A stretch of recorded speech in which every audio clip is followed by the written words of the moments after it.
by the Lord's name. The name of the class is called Evils Increased and Every Wind of Doctrine.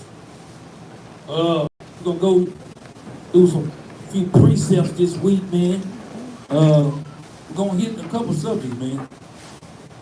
Just trying to touch on, man, brothers and sisters, get back in the right spirit, knowing that we're going into the second half of the year, right? It's getting real close. You know, y'all know during the second half of the year, we got the Day of Atonement coming in. We also got Tabernacle, you know, which the Lord esteemed tabernacles to the highest.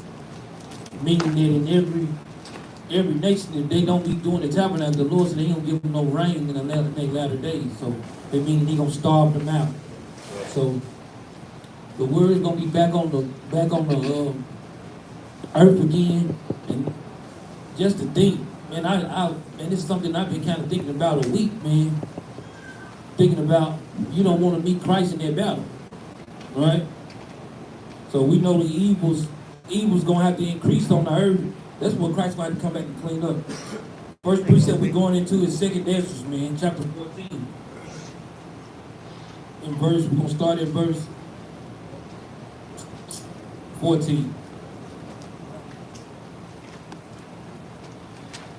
Start at verse 13. Mess your paper over here. What? Get there, let's read. The book of 2nd Ezra, chapter 14, verse 13. Now therefore set thine house in order. The Lord told us to set thy house in order. Guess what? That means our spiritual house, our own houses. But guess what? First and foremost, the house of the Lord.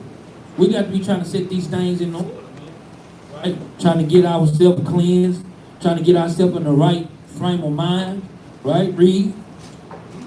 And reprove thy people. And the Lord said to do what? And reprove thy people. So that lets you know it's talking about our nation of people. So the Lord said, set our houses in order, and we're going to have to reprove our people. And that's something that we're going to visit too. That's something that we're going to visit during the class too, right? Trying to get our people in the right spirit, man. Because one thing about setting the people in the right spirit, the people will have to believe the report of the leadership, man. Right? Read. Comfort such of them as be in trouble. And the Lord told us to comfort those who be in trouble. Sometimes comfort don't feel good. But every brother and sister think comfort is supposed to always feel good. No, comfort don't always feel good. Right? Read. Comfort such as them as be in trouble. And now renounce corruption. And now renounce corruption. So after we comfort them, we got to be renouncing corruption. Right? Meaning to get them in the right spirit, man. Real quick, how do we comfort? What do we comfort with? Scriptures. What's the precept? Romans, I'll pray. Romans 15:4. Comfort comes from the scripture. Yeah. Big con. Verse 14. Verse 14. Let go from thee mortal thoughts. So the Lord said, let go from thee mortal thoughts. Meaning what? Don't lean into your own understanding. This ain't the time for brothers and sisters keep on leaning into their own understanding, right? And he said, let go from these mortal thoughts, man. Carnal thoughts. Read. Cast away the burdens of man. All right, read on. Put off now the weak nature. The Lord expecting us to put off the weak nature, man. Because a lot of times brothers and sisters be weak in the spirit, man. Right? It could be things that's going on in our houses, things that's going on in our lives, in our jobs, in our everyday, day to day. The Lord put those spirits off because these are spirits that come around to test us in the Lord, right? If you see when you was in the world, they try to test you. But in the truth, the Lord will be testing what? Your spirit, man. Right? Read on. Verse 15. And set aside the thoughts that are most heavy unto thee. Read that again, huh? And set aside the thoughts that are most heavy unto thee. So the Lord told us to set aside the thoughts that was most heavy unto us. Y'all know the heaviest thoughts you got in your mind, the things that contemplate your mind all the time. The Lord told you, those thoughts, set them to the side. Give them to the Lord, man. Right? Because those thoughts, guess what the Lord gave? He gave them thoughts to think about, but he wants you to, guess what, reverence him in them things. Like, Lord, why am I feeling this way about this situation? Right? Read. Come. and hasty to flee from these times. So it said that be hasty. When you got these heavy thoughts, you should be hasty to flee from those times. Right? Read. For yet greater evils than those which thou hast seen happen shall be done hereafter. So the Lord said, you think that you're seeing something now? Wait until these greater evils come about. It's going to be way more than what you think it's going to be. So these thoughts that we got right now, guess what? Don't think that this is the heaviest thing you're going to go through. No, the Lord said, you think you see something? Just hold on. You're going to see something more greater than this. Right? Verse 17. Verse 17. For look how much the world shall be weaker through age. The Lord said the world is going to be weaker through age. Right? Meaning the older things get, the weaker things get. That's how life goes. Anything through age get weaker. It goes to the strongest point, and from the strongest point, it goes to start to get weaker and weaker and weaker. That's how life goes. And that's how everything grows in this earth. Right? Read. For look how much the world shall be weaker through age, so much the more shall evils increase upon them that dwell therein. So he said, so much of them, the evils, they increase. So don't think that you being tried or think the things that we going through, not the evils not going to be increased. They will be increased. They will be increased, man. Thus said the Lord, man. I know sometimes we in our mind, we think that it's not going to happen, but guess what? The evils come to the righteous, but it also goes to the wicked too, right? And sometimes the wicked help multiply those things. Let's go to Proverbs right quick, chapter 29. Proverbs chapter 29, verse 16. The book of Proverbs, chapter 29, verse 16. When the wicked are multiplied, transgression increaseth. Right, so guess what? As the world get weaker, guess what? You're going to see wicked being multiplied. And it's going to increase more and more and more. Guess what? To some brothers and sisters going to break. Some brothers and sisters ain't going to be able to endure it to the end, man. Right? Because guess what? These evils is set, they set in high places. They seeing how they can be able to pull you away from your God. Or away from how our God said it's going to be. A lot of time our people don't have a vision to see the kingdom. Right? And when our people can't see the vision of the kingdom, guess what's going to happen? You will see people perish. Right? Because the things in front of them draw them more to them instead of our God drawing us more to him. Because of what we see with our own eyes, right? And this is what Christ was talking about. Go to Matthew chapter 24. This is what Christ was talking about, man. How you see evils, they come upon the earth and here it comes, man. Right? Matthew chapter 24. You already know the Lord said, how the Lord says. Matter of fact, let's just go and read it, man. Start at verse 5. The book of St. Matthew, chapter 24, verse 5. For many shall come in my name, saying, I am Christ, right, read. And shall deceive many. Man, because guess what, man? I cut on TikTok, man, every day. I see this dude, man, online, man. Man, this dude is drawing people in, man. This is one dude, man. I'm talking about, man. I seen him had like 4 or 5 people one day. Then the next day, I see this man got 15, 20 people on here. Then the next week, this man got hundreds on there. This dude is really drawing folks in and saying that he's Christ, man. And he's going to deceive many. Because he came back not as what the scripture said, but he came back as what men thought would Christ be. Or as he said. Right? Or as, like you say. I ain't going to come with the chariots and angels. I'm going to come back with a Dodge Charger. For real, man. With a group of Dodge Chargers. And the iPhone 15. We're going to be a car club, Dodge Chargers. That's how we coming back. Man, that's crazy. That's folly. Right? Read on. Come, verse 6. And ye shall hear of wars and rumors of wars. Read on. See that ye be not troubled, for all these things must come to pass. But the end is not yet. So all these things coming to pass. These things lead up towards the Jacob's trouble, man. All these things right here leading up for us to be in trouble. guess what, for the Redeemer to come save us. Right? Read on. Verse 7. For nation shall rise against The nation, Lord said nation's gonna rise against nation, man, right? Read. and kingdom against kingdom. Read on. And there shall be famines, and pestilences, and earthquakes in diverse places. And this is all the stuff that we see now. We see this right now. It ain't that we don't see it tomorrow, we see it right now. These are things that we see now. Right? Read on. Done. All these are the beginning of sorrow. So now we know that we in what time? The beginning of sorrows. Because we see earthquakes in diverse places. Man. We see pestilence and we see famine in the land. Right? We see a spiritual famine and a physical famine in the land too, man. Go ahead, Doc.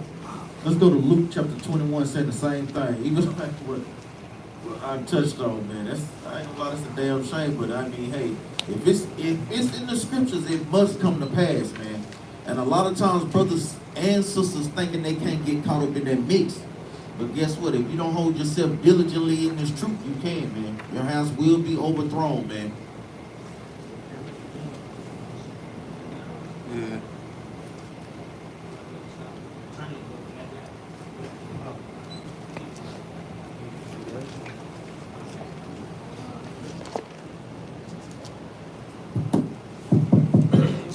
Test.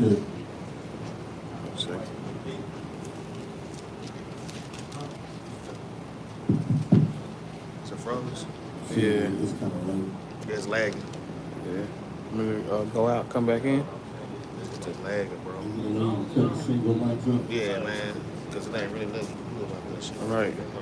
Yeah. I was trying to. One time this week. We did I that mean, man, last. but you can still hear everything. You just can't see nothing. Yeah, It's just a we black doing dot. that live, It's a man. black dot. That's your phone, Trent? Yeah, I don't know why I was doing Your it. phone doing that? Nah, he talking about your phone. iPhone? iPhone. Nah. iPhone? 14. I don't know what Better to get you do. one. Test. Gonna make the screen fall out. Yeah. I mean, we can try the hot spot. I mean, we can try it. Nah, because it wasn't. It could be because the hot spot wasn't working anyway. Yeah, we got to worry about this. So, the audience Test. That's good, huh? Yeah, man, the audience can still hear us though, but they just can't see. The water.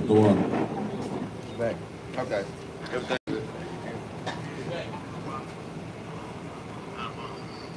Let's go to the book of Luke, chapter 21, and verse 8. Because even like I said, you do have that, man, follow. Listen to it. Last night they popped up, man. It's crazy, man. People going after a false Christ. Brothers and sisters know what we talking about, man. We don't give no clout here, man, at all. Luke chapter 21 and verse 8, man. When you get there, The book of St. Luke, chapter 21, verse 8, and said, take heed that ye be not deceived. don't be deceived into thinking that guess what, these prophecies are not going to come forth. Read on up. For many shall come in my name, saying, I am Christ. Even like I was touching on, man, we see these things happening, man. Periodically, exactly how the scriptures is bringing out, man. Brothers and sisters will be fools not to have spiritual eyes to see these things, man. Read on up. And their time draweth near. It's like in the time draweth It near. says, and the time draweth near. Read on up. Go ye not Therefore, after them. Read that again, up. go ye not, therefore, after them. Christ telling you plain, don't go ye after them. If guess what, Christ ain't coming in the chariots, man. He ain't telling you to keep the commandments, Deuteronomy 18:15. A number of precepts, do not go after them, man. Because guess what, if you do, you're going to be caught up in that thing, man. This is a precept that brothers can put, sisters can put with what? Matthew chapter 21. Remember, the Gospels are all saying the same thing, giving different accounts. Brothers have to learn to line these things up. Go ahead, Doc. Get another precept on that. Let's go to 2 Timothy 3 and 13.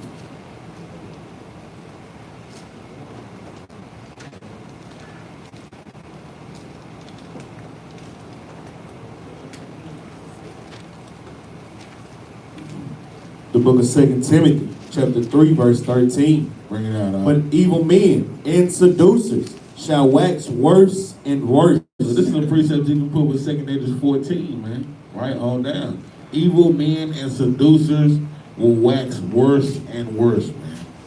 The Bible told us that the evils will increase. Right? Read on. And worse, deceiving and being deceived. Deceiving and being deceived. Read that book, chapter, and verse again. 2 Timothy, chapter 3, verse 13. And like I said, this is the precept that you can put with the 2 Corinthians chapter 14. 14 on down. You can precept with Matthew 21 and 8. You can precept with all these precepts we just pulled out. Proverbs 29 and 16. Right? Read. Come. But evil men and seducers shall wax worse and worse. Worse and worse, man.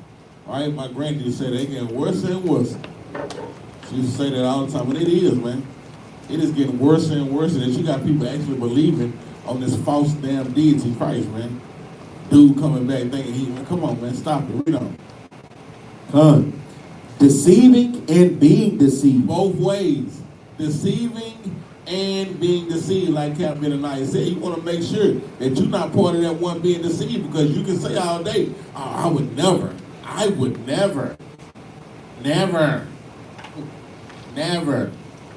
right? Until your ass get deceived and you be the next one out here drinking creek water and stuff, man. Talking about this is the only kind of water I drink now, right? Being deceived and deceiving. Read on. Come. That's all. That's it. I know I go to touch back on it. Well, that's just a precept you can put with it. We'll go back to it later, man. Because it's back to Matthew chapter 24.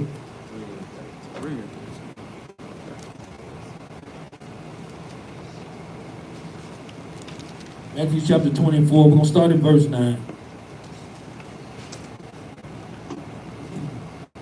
The book of St. Matthew, chapter 24, verse 9.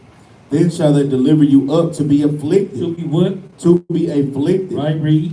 And shall kill you. And shall do what? And shall kill you. And shall kill you, right?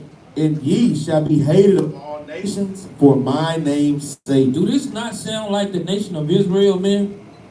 Being hated for his name's sake? They kill us in the street, hold themselves not guilty. Well, you already know they've been beating us forever. Right? This is something that's been already, this is something that is occurring now, right? Verse 10. Verse 10. And then shall many be offended, and shall betray one another, and shall hate one another. Man, why you think the Lord said this is like the two greatest commandments? Because this is a problem in our nation, man. Brothers and sisters hate the hell out of each other, man. I'm talking about brothers and sisters. Look at that nigga.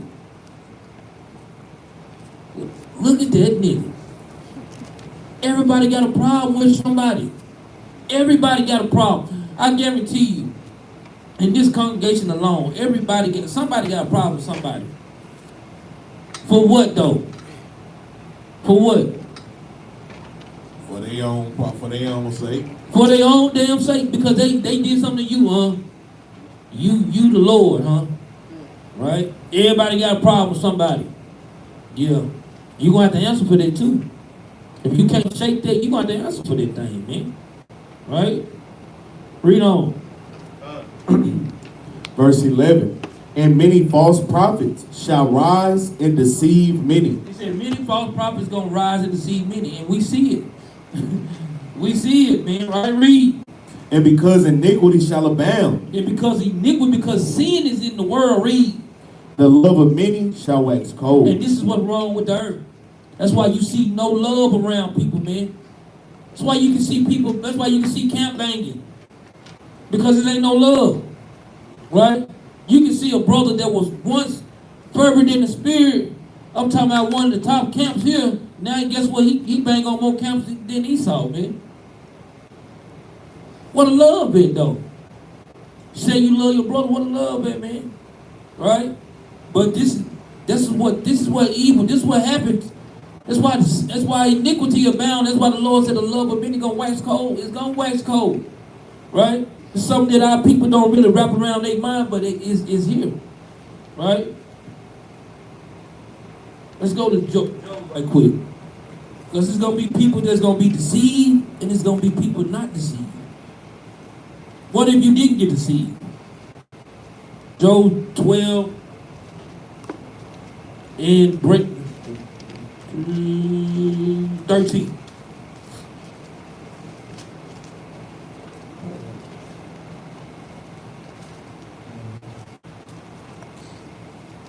Get y'all this read. The book of Job, chapter 12, verse 13. With him is wisdom and strength. With the Lord is wisdom and strength, and what else? He had counsel and And the understanding. Lord said he got counsel and understanding. This goes into the Lord's wisdom. The Lord said, I got wisdom, I got strength. The Lord said, I got counsel and I got understanding. This comes with the reading of the Lord. This comes with reading the Bible, right? This is how we get discernment, right? This comes from reading the Bible so we can see spirits. This spirit is that. This spirit is that. This spirit is that. We can identify it because the Bible tells us what spirit is what, right? But read on. Verse 14. Behold, he bring it down, and it cannot be built again. So if the Lord break it down, it cannot be built again. That's why when you see a person that's being deceived, they be in that trick bag. You cannot build them brothers and sisters up no matter what you go. I'm talking about, man. You can't give them nothing. They will be there, and it's no getting out of it. Right? So if you think the Lord will break down something, and you think you can come behind what the Lord did to build that same thing back up, try all you want to. You'll be sitting up here, boy, you've been killed them before anything else happened. Right? Brothers and sisters got to pay attention to say what they say, man. Right? Read on. Behold, he bring it down, and it cannot be built again. Right, read. He shutteth up a man. He shut it up what? He shutteth up a If man. a Lord shut a man up, meaning taking the understanding away from him, right? Read. And there can be no opening. You can't open that understanding back up on him again. There's no understanding opened up. That's why I'm helping you brothers out. If you want to look yourself in the mirror, that's why the Lord said you die daily. If you stuck in the same frame of mind, you better be clear. I'm helping you brothers out. If your mind level stuck on one thing, you're reprobated. I'm gonna tell you again. If your mind is stuck on one thing, you are reprobated. Every person we ever seen reprobated, guess what? They went against Christ. The only thing they say when you talk to them, they're gonna go against Christ. If the mark is the only thing that pulled them, guess what? The only thing they're gonna talk about, the mark. Brothers will continue to keep doing it until they leave. And we're going to touch that today too. You finna go into that. Because brothers' mind be really there. Because of your own thinking. And then because you serving the Lord, you serving your own flesh. Right? But read on. Verse 15. Behold, he withholdeth the waters, and they dry up. So that's what the Lord do with the wisdom. He'll withhold the waters and they'll dry up. Meaning, guess what? He'll take the understanding away from brothers and sisters, man. Right? Read on. And they dry up. Also, he sendeth them out, and they overturn the earth. Right? Read. With him is strengthened wisdom. With the Lord is strengthened wisdom. Read. The deceived and the deceiver are his. So the Lord said the person that's being deceived and the person that's doing the deceiving, both of them belong to the Lord. So many brothers and sisters thinking you can get past what the Lord's saying, try it. You'll be the next one on the list. You be like, damn, man, brother going off like a mug, man. Sister going off like a mug. You'll see it. You'll see it. Okay. Who think they can try to step out there? The Lord got a trick for you. Anything that you can come up with, the Lord got a plan for you. So that's why the Lord said, whatever him like, him can get it. Right? If he made you, you think he can't break you or build you up or give you all things? These are the things that's in his arsenal, man. Right? Let's go to 2 Ezra right quick. Chapter 5. 2 Ezra chapter 5. Start in verse 9. Alright? 2 Ezra chapter 5. We're going to start in verse 9. The book of 2 Go ahead. The book of 2 Ezra, chapter 5, verse 9. And salt water shall be found in the sweet. So it says now, think about how the world's being waxed cold, right? See how the world being weaker and weaker. Jump on to verse 8. Verse 8. And there shall be a confusion also in many places. So the Lord says it's going to be a confusion in many places, right? Read. And fire shall be oft sent out again. So fire shall be sent out again, right? Read. And the wild beasts shall change their places. And the wild beasts. Why do you think the wild beasts, they changing their places? That's why you see animals beaching whales beaching themselves, right? You see a lot of different things happening. Scriptures say it, and you just sit back and watch. It's gonna happen, man, right? But read.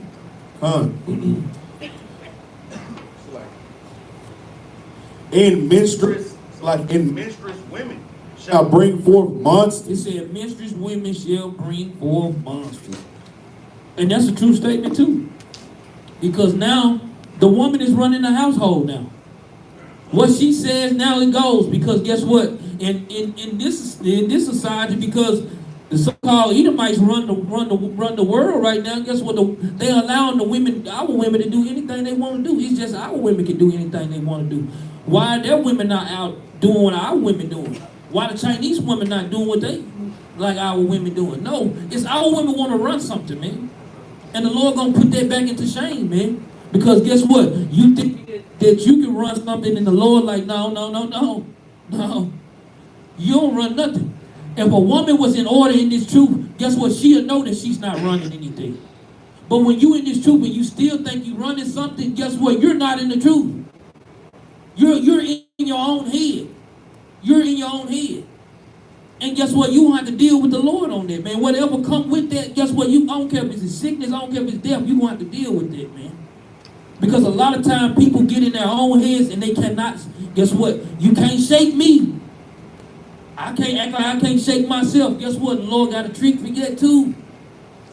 We got to start making it plain. Because it's evil spirits, guess what? That's an evil spirit on a woman thinking that she's supposed to run her husband, supposed to run. No. He's supposed to have the last say so, but hey, Skip, what they say, read it, Doc. Verse 9. And salt water shall be found in the sweet. Right, read it. And all friends shall destroy one another. And all friends gonna destroy one another, man. We see this on a day-to-day basis. Right, read. Then shall wit hide itself. Shall wit hide itself, and what else? Read. And understanding withdraw itself into his secret chamber. So now the understanding is going back to the secret chamber, meaning guess what? It's no understanding. People really not trying to give understanding. This common sense thing has really left the world for real, man. This common sense thing, now all of a sudden common sense is not common no more. Right? Read on, Doc. Verse 10. And shall be salt of many. And guess what? Understanding gonna be salt of many. Right? Read. Yet not be found. And yet not be found. Right? The world is taught to be so dramatic. It's so dramatic to the point, man, everybody, get what? Esau formed the drama. Get what Negroes want to do? Form the drama. Esau hate a nigga. Get what a nigga want to do? Hate a nigga. It ain't no understanding, man, in the world, man. Read. Then shall unrighteousness and incontinency be multiplied upon earth. So the unrighteousness is in the world, right? And there's no consistency in the world no more. Ain't nobody being a consistent friend. They'll be a friend today and tomorrow you be squaring up with them, right? People ain't trying to really love each other. If you were really my brother, you were really my sister, guess what? If you my brother, guess what? If I need to lean on you, I can really, really lean on you. But if you ain't my brother, I can't really lean on you like that. You can't lean on me. It's just sometimes, right? But brother, you can't expect a brother to keep sticking himself out for you and you never stick yourself out for them. If they need you, you ain't got nothing. You can't help them do nothing. You always want to be a user. No, this ain't what it's set up to be. Because everybody wants something out of somebody, man. Right? Read it, up. Verse 11. One land also shall ask another and say, what they gonna say? Is righteousness that maketh a man righteous gone through thee? He said, is righteousness make a man righteousness gone through thee, right? Read. And it shall say, What it say? no. It says no. This is what the church is saying right now. You ask, well, what does this mean right here in the Bible? God, what they gonna tell you? Man, don't question God. So how can I know what righteousness is ever gonna be if I can never question God about what's going on? It don't make any sense. Things gonna have to start making sense. In the truth, things gonna have to start making sense. Guess what? Thus said the Lord. Because we keep letting things pass by and we're not addressing how our things is. Guess what? If I'm doing it the wrong way, hey, that's not right, Sister, if I'm doing, hey, sis, no, that's too much, right? We got to start getting back to what the Lord said, man. Go ahead, And I'll make a great point on that, but the understanding comes with brothers and sisters don't feel offended when correction comes. That's always the problem. You've seen it year after year after year. Brother, what the hell you mad for and you did it? Sister, what you mad for and you did it? Let's get that in the book of Sirach right quick. Sirach chapter 23. We have to accept correction. Brothers and sisters have to learn to accept those things, man. If you can't, do right. I mean, it's just as simple as that, man.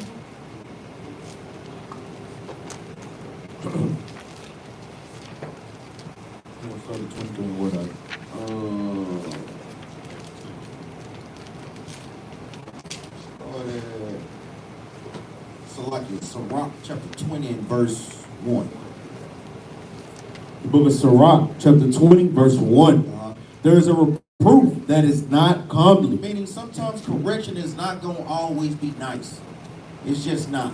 Depending on the situation, depending on the sin, depending on the falling out, that determines how the correction is going to be.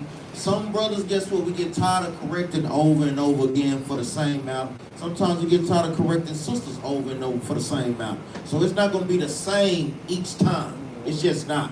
That's not even realistic. Read on up. There is a reproof that is not comely. Read on up. Again, some man holdeth his tongue. And is what? And is found, and he is wise. I'm going to tell you, when that correction come out and you see a brother arguing with a brother, that brother ain't wise at all. Because you knowing damn well, what the hell you brought up on counsel for if you ain't did nothing? That don't even make no sense. Like brothers just bringing false charges against you. Brothers is bringing false charges against sisters. Read on out. Come. It is much better to reprove than to be angry secretly. Read that again, out. It is much better to reprove than to be angry secretly. And that's what this is for. So brothers and sisters don't be hiding secret hatred amongst one another. That's why we got an opportunity to apply what? Matthew 18. Read on out. He that confesseth his fault shall be preserved from hurt. Read that last part again, out. And he that confesseth his fault shall be preserved from hurt. Man, that's a beautiful thing when brothers know they done went off and confessed that thing and moved on for that matter. What could leadership say? Yeah, all right. Hey, with that, we say shalom. We're like, damn. Well, that was the quickest counsel ever, man. Brother understood that thing. Brother understood that thing, man. He understood the assignment. Sister understood the assignment. Read verse 3. Come, how good. 13, 14, something like that. Matthew 16, what's that? 21. Start at 21. So y'all already know Christ, it was prophesied that Christ was supposed to come back to die for the nation of Israel, right? And when Christ came back to die for the nation of Israel, he started telling the disciple what was going to go on, right? And this is what we lead up to. Verse 21. The book of St. Matthew, chapter 16, verse 21. From that time forth began Yahushua to show unto his disciples, go unto Jerusalem. So Christ is literally, he's the word of God. So he's showing them what the Lord said is going to happen, right? Read. And suffer many things of the elders and chief priests and scribes, and be killed and be raised again the third day. So all these things, guess what? Christ was telling when this was supposed to happen, right? Read. Then Peter took him and began to rebuke him. So Peter took him and began to rebuke him, right? He took Christ and said, hold on. You mean that this is what's finna happen? So he started rebuking Christ, right? Read. Then Peter took him and began to rebuke him, saying, Saying what? Be it far from thee, Lord, this shall not be unto thee. So he said, this shall not be unto thee. Read. But he turned and said unto Peter, Get thee behind me, Satan. So when he called, he said, get thee behind me, Satan. Read. Thou art an offense unto me. The Lord said, you are offensive to me. Right? Read. For thou savorest not the things that be of God, but those that be of men. Because the Lord said, guess what? He was telling Peter, you out the spirit. He telling Peter, you out the spirit. He calls Peter Satan. Wherein did Peter argue back and forth with Christ about it? Wherein, guess what? Peter had the Matthews and 18:15 to him because he told Christ this. Sometimes, brothers and sisters, when you go, look, humble down, man. But guess what? Sometimes people, man, I'm going to just keep on. Well, go ahead. Hold up, instead of humbling down, they double down. I'm talking about for real. Off the chain. Because Peter had just confessed that, well, Christ had just confessed to Peter that he was in fact what? The Son of God, right? And he called Peter blessed. Few scriptures over, he getting on Peter's ass now. Sometimes it gotta be like that, man. When it's time to get you gotta get on nigga, you gotta get on nigga ass, man. Just simple as that, man. He had just told Peter, son, you blessed, man. Right? So Peter thinking, oh man, you finna confess this thing? You like, boy, you better get on, you saved. This thing gotta go. It gotta go like this. Right? You should know this.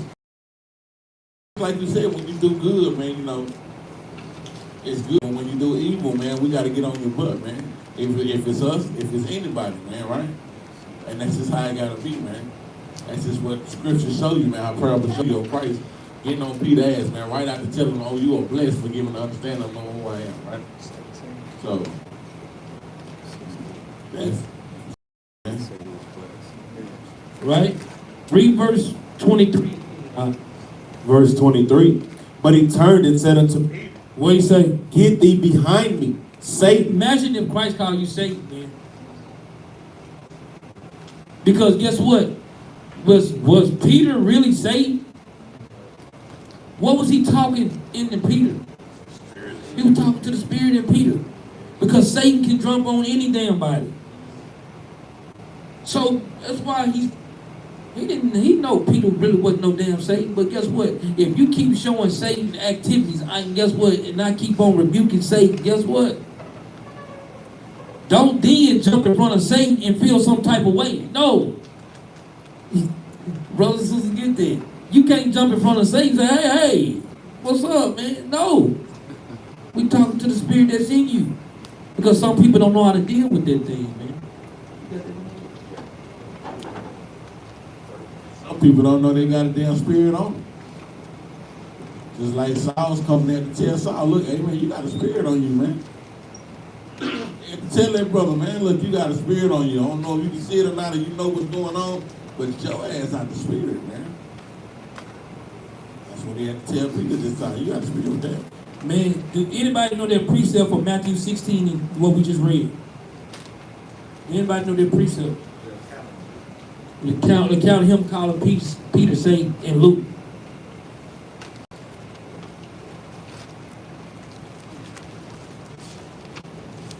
Luke 9 and 22.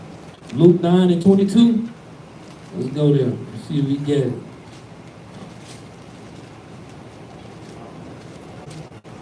Not it.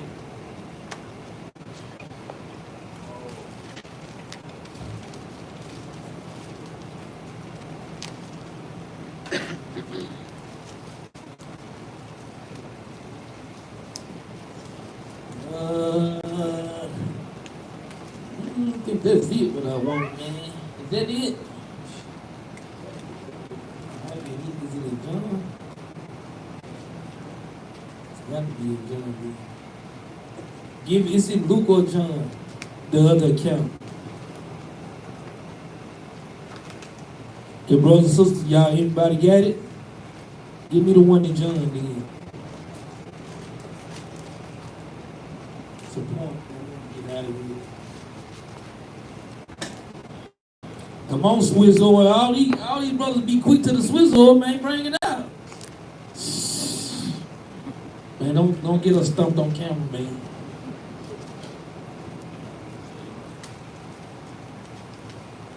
Luke 22:31. 22, that's what we just, like 3. That's the same thing you just said. Mark, let me see Mark. It might be Mark. Because it's a counting nigga. I don't see.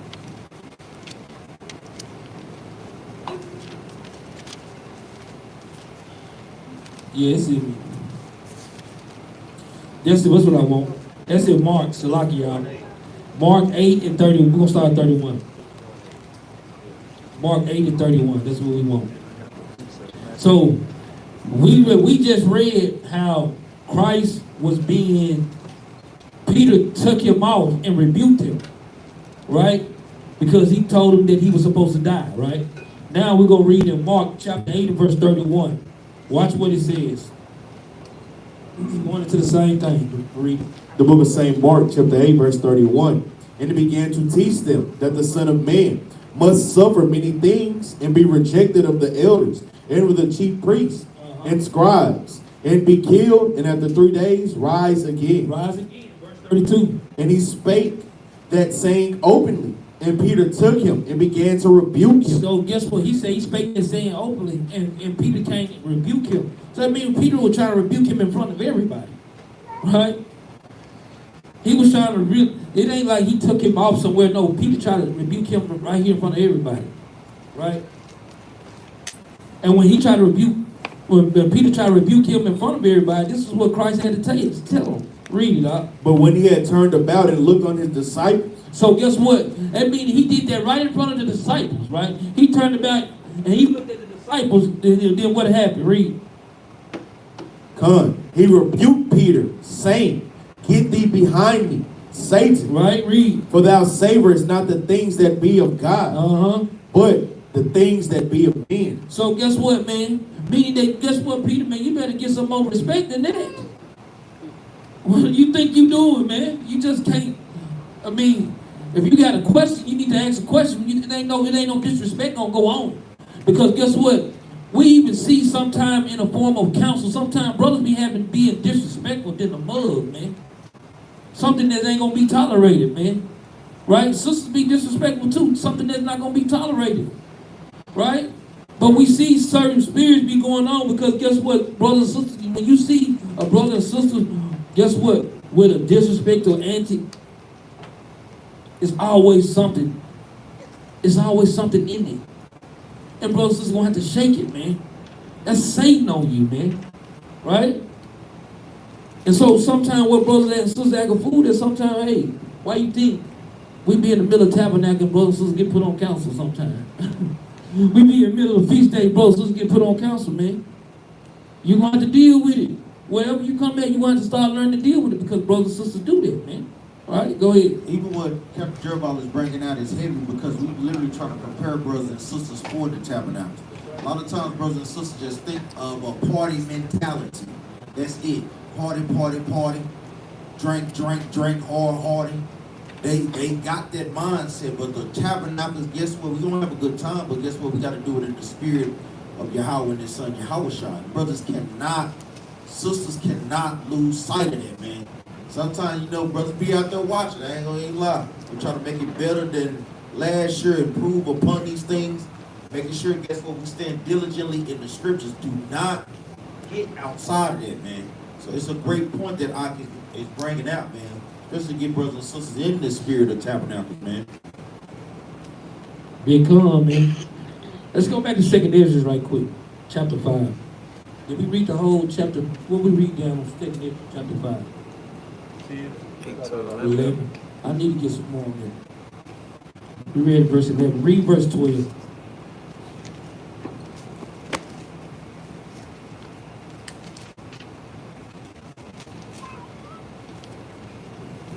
The book of 2nd Ezra, chapter 5, verse 12. At the same time shall men hope, but nothing attain. So at the same time, when all these things are happening and the earth done got weaker, guess what? And the love of many don't wax old. Guess what? It says that we're going to be looking for hope. and ain't gonna be nothing to be obtained. Meaning, guess what? It's no signs and wonders that we can be able to go through. What are signs at? Because you just think about it. When we in the reading of the Old Testament, all the prophets was asking the Lord. The Lord was giving them sign after sign after sign after sign what He's finna do.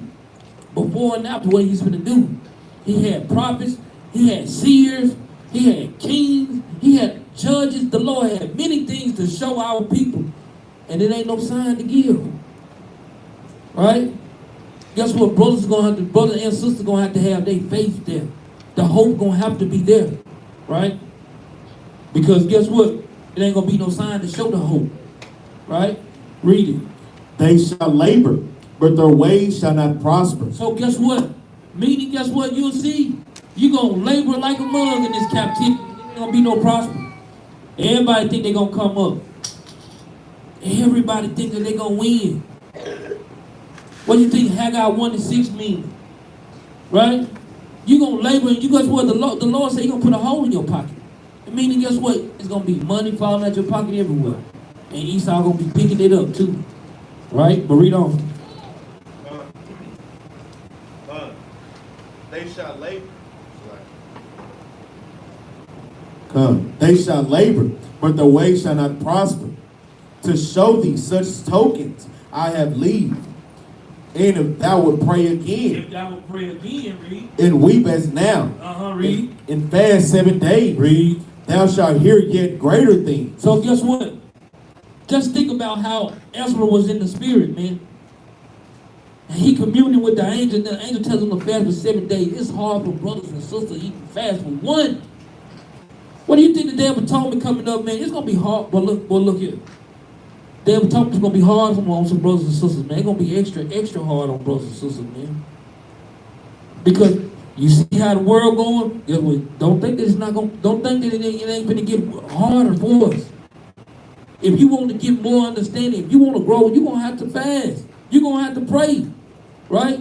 Read verse 13 again. Verse 13. To show thee such tokens I have leave. Right? Read.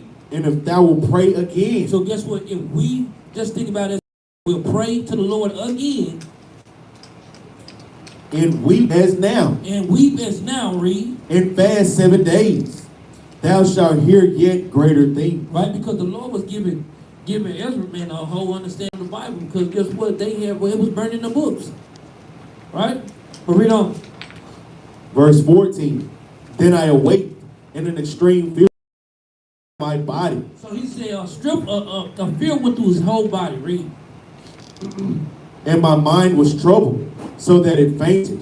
So thinking about brothers and sisters, he had a fear of the Lord. I'm talking about he had a strong fear of the Lord on. This wasn't a fear of a man. No, this was a fear of the Lord, man. That was on Ezra, man. Read. Verse 15. So the angel that was come to talk with me held me, comforted me, and set me up upon my feet. So guess what? The angel came and it held Ezra and set Ezra back upon his feet. Why did it have to do that? Because guess what? He seen the great fear that was on Ezra. He needed it. It wasn't the fear of fearing some man. No, it's the fear that fear the Lord. If you fear the Lord, guess what? The Lord will send the angels to comfort us. Right? Y'all hearing me say, what law is there? Exodus 23. Y'all better drive on. Deuteronomy 4.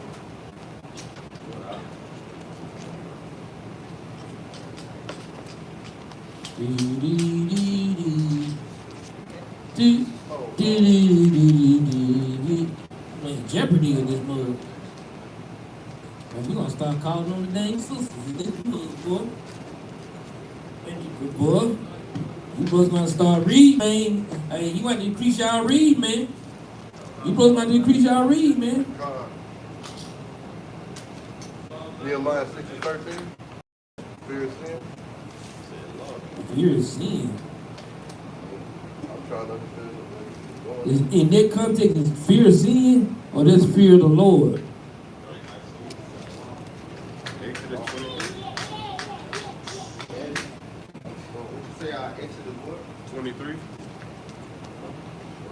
What? 20 to like 23 on there.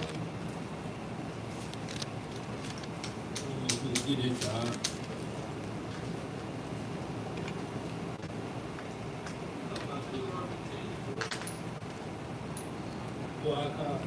Deuteronomy 10 to 12. What'd you say, Deuteronomy 10 to 12. The requirement. That's good. Let's read that right quick. That's good. That one better. Now you got another one. I think you got another one. Numbers 24. Give me Deuteronomy 10 Numbers 23. and 12. And man, y'all brothers should know this though. I'm talking about, yeah, because I mean, this should be ringing the bell for brothers, man. Read that out. The book of Deuteronomy. chapter 10, verse 12. That's part of it, but that's not the end all be all of it though. But read. And now Israel, what doeth the Lord thy God require of thee? But to fear the Lord thy God, to walk in all his ways. But how do you fear the Lord?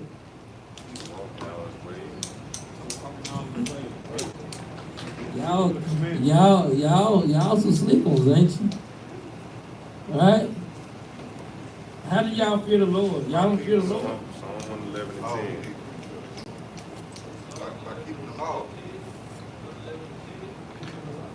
Keeping them. Proverbs 9. How do you, is brothers even in tune with the class? Is y'all playing on y'all phones or something today, man? Psalms 111 and 10. God dang it, man. Man, I'll give you another one. Go to Deuteronomy chapter 4.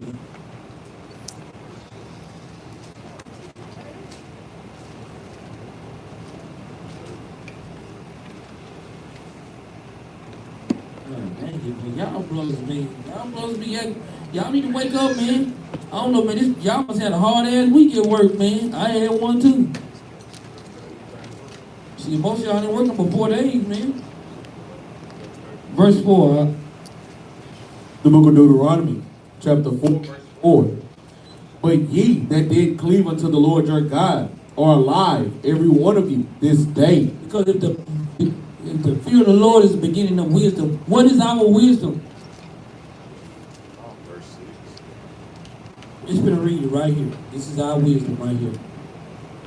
Come. Verse 5. Behold, I have taught you statutes and judgments, even as the Lord my God commanded me, that ye shall do so in the land whither ye go to possess it. Right, read. Keep therefore and do them. Keep therefore and do what? Statutes and judgments. Read. For this is your wisdom and your understanding in the sight of the nations. This is your wisdom and your understanding in the sight of the nations, right? Right, read. Which shall hear all these statutes and say, What do y'all say? surely this great nation is a wise and understanding people. Right, read. For what nation is there so great, who hath God so nigh unto them, as the Lord our God is in all things that we call upon him for? Read on. And what nation is there so great that has statutes and judgments so righteous as all this law which I set before you this day? Man, I hope y'all brothers kind of wake up a little bit, man. Man, I know, guess what? We going out to the streets today, man. It's supposed to be kind of cool a little bit today, man. It's not supposed to be as hot, man. But it's gonna be all right, man. I know the summertime kind of beat you down a little bit with the sun. We winding down. Shit. I'm talking about, brother, we winding down. Go back to 2 Ezra chapter 5, man. Brothers is winding down. We was on verse what, 13? Verse 14. No, we was at 15. Read 14. Come. The book of 2 Ezra, chapter 5, verse 14. Then I awaked, and in extreme fearfulness went through all my body, and my mind was troubled, so that it fainted. So the angel that was come to talk with me held me, Right, read. comforted, and set me up upon my feet. Right, read on up. And in the second night it came to It pass came to pass, read. that Salathiel, the captain of the people, came unto me, saying, Where hast thou been? And why is thy countenance so heavy? Boy, Salathiel, he said they were good as hell. I couldn't even pronounce that, boy. For real? I ain't never heard a person name like that before in my life. Salatiel. Man, they reading a pocket for what? No, right? Read. Verse 17. Knowest thou not that Israel is committed unto thee in the land of their captivity? Right, read. Up then, and eat bread. Forsake us not, Forsake us not, read. as the shepherd that leaveth his flock in the hands of cruel wolves. So guess what, man? This is what we dealing with right now. We in the hands of a shepherd, right? That is basically like a raven and wolf. Man, that's what Christ was talking about, man. I'm talking about like a cruel wolf, not the Benjamites, but a cruel wolf, though. You try to help the Benjis out, man, not the Benjis. But the Lord called him a cruel wolf. What is a cruel wolf? What is the mannerism of a cruel wolf, brothers? Saul. But that's not what I want. A cruel wolf, guess what? You'll see them come out their habitations and they'll be away with the people. You'll see them start biting people. You'll see them attacking people. That's a cruel wolf, man. Guess what? Some of them cruel wolves, guess what? They can't be with the pack. They got to be by themselves. Right? You'll see the cruel wolf. You'll see them and they'll do any and everything to survive. So guess what? A cruel wolf, that's what Esau do to us. They take us and they'll do anything to survive. Let's do it. Man, well, what about let's give him 30 years in prison. You think Esau care if you can get out? I don't care if you stole a piece of candy. After the third strike, guess what? In some states, third strike, you stole a piece of candy. You can't never get out there. You think they care if you ever get out? Hell no. They don't care. But we're gonna deal with something. Go to 2 Timothy right quick, chapter 3. 2 Timothy chapter 3.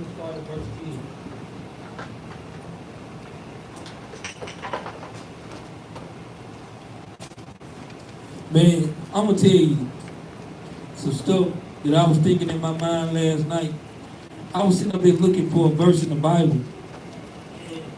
I was saying to myself, I had to, because I was getting frustrated that I couldn't find it. I said to myself, you know what?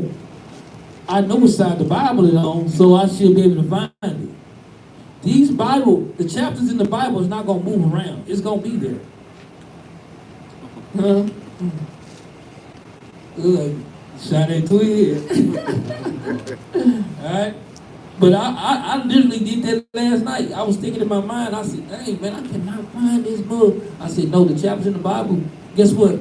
Job gonna be what Job is, and all the rest of the Bible's already set up to where is it? Right? It's already set up. So hey, it's gonna be right there. Just go look for it where you're supposed to look. And guess what? After I come down, guess what? Just like twin, it was there. Alright? Go ahead, I'll read it. 3 and 10. The book of 2 Timothy, chapter 3, verse 10. All right, read. But thou hast fully known my doctrine. Guess what? This is Paul going into telling how he said, thou hast fully known my doctrine. Guess what? And just think about Paul, he talking to Timothy, and he talking to the children of Israel, just like we talking to brothers and sisters in here. Hey, he said, you fully know my doctrine, right? But read. Come. But thou hast fully known my doctrine. Manner of life. In manner of life, read. Purpose. Purpose, read. Faith. And how my faith is, read. Long suffering. Plus long suffering. Charity and patience. And charity and patience, read. Persecutions. Afflictions. Which came unto me at Antioch. Right, so guess what? Paul is basically said, man, look, you know all these things that's what's going on, right? Guess what? Just like the brothers and sisters, guess what? Y'all see how these things is being ramped up, right? But read. Persecutions, afflictions, which came unto me at Antioch. Right, read. At Iconium, at Lystra, with persecutions I endured. So guess what? Paul said he was in all of these places, guess what? And he was going through these different persecutions.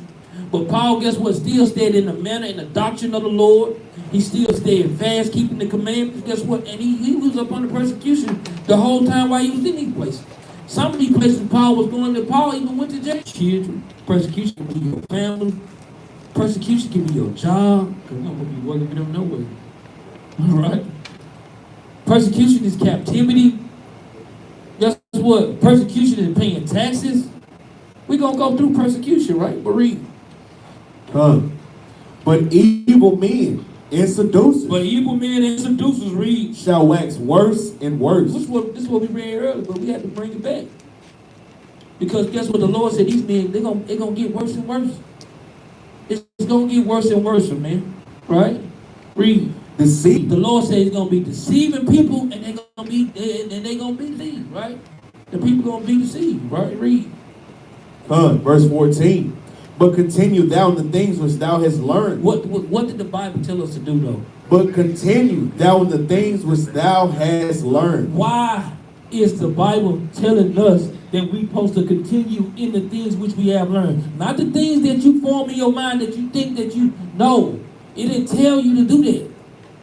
Because we keep making things more than what it is, and it's not what it's not telling you to do those things. The Lord told you to continue in the things which you have learned. Why do you think the Lord telling us to come back as a babe? So if you came back as a babe and you learned all of this, you can't then go back into the old man and say, and no, he didn't tell you to do that. He told you to continue in the things which you have learned, right? Go ahead, Doc. Man, that thing heavy, what Capt Jerubbaal just brought out. Read verse 13 again, man. Verse 13. But evil men and seducers shall wax worse and worse. Shall do what up? Shall wax worse and worse. So Paul and Timotheus, they giving us clues for brothers that have evil spirits and for sisters that have evil spirits. What is the clue twin? Any twin? Deceiving. What was the clue, Balak? Being deceived. He just said the same No, thing. no, I'm not. Late. That's my What is question. the clue? Ehud. Damn it, Chris. They gonna get worse and not better. That's right. That is the clue right there. You're going to get worse and worse and worse. That is the clue right there. So when you sit back and you seeing brothers and sisters, guess what? Getting worse and worse and not growing, you know what type of spirit they got on. That's a soul indicator, man. So brothers and sisters, what? Won't be deceived. So when you steady playing with that spirit, okay, keep playing with you if you want to. And you see the type of spirit that the brother is working in or the sister is working in. Keep playing. Go ahead, Al. Come. Verse 14.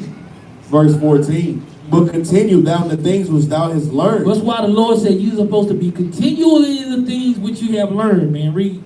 And has been assured of. And not just learned, but you was assured of these things. Because guess what? The one thing about Israelites, our doctrine is foolproof. If the Lord say our wisdom and our understanding come through the Bible, guess what, man? This is foolproof. Right? I'm talking about nor confounded, right? For real. And you've been assured of, right? Read. Knowing of whom thou hast learned them. Guess what? You got to know where you get it from. Know the source. We ain't sitting up here just bring the sheet of paper up here and we don't even know the source. We just read it. Hey. Hey, if you know, you know. Right? If you know, you know. Go ahead. So what are the things that we have been assured of? What are the things that we have been assured of in verse 14? Go ahead, it's open for the brothers. The laws. The what? The laws. What you gonna say, Chris? You're gonna be persecuted. Persecuted. But then you said verse 14 today. The laws. That's what we've been assured of. How have we been assured of the laws? What has given us assurance to keep it and following the laws? Faith. I'm thinking of a precept. I got two, but I was seeing if y'all didn't think of one. John 6 and 63. The spirit. Now let's go. I don't want to hold it up. Let's go to. I got two of them, but I want to go to Psalm 37 and 25. How have we been assured of the law? What does the word assured mean? The root word assurance. What is it going into? It's been affirmed, right?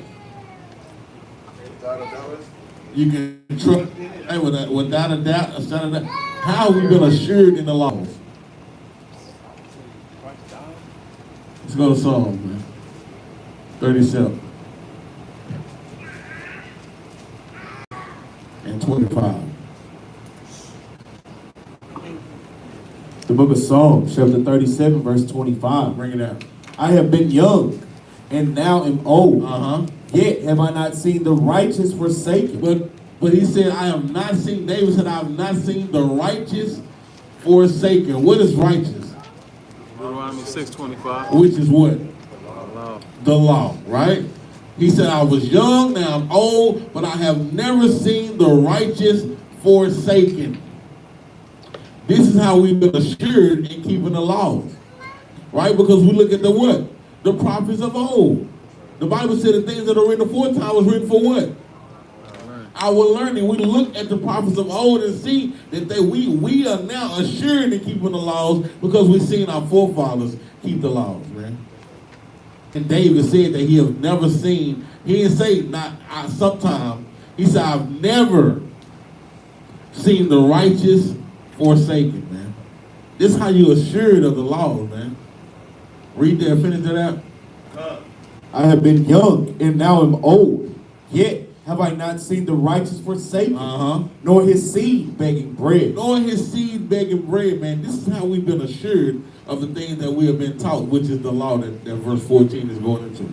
Also, precept there was Sirach 2 and 10. Yeah. That's what I was looking for. I was looking for one of those. That's the assurance that we have in keeping the law. If that we look. You want me to break that down? Or do you... Ephesians chapter 4, we're going to start at verse 14.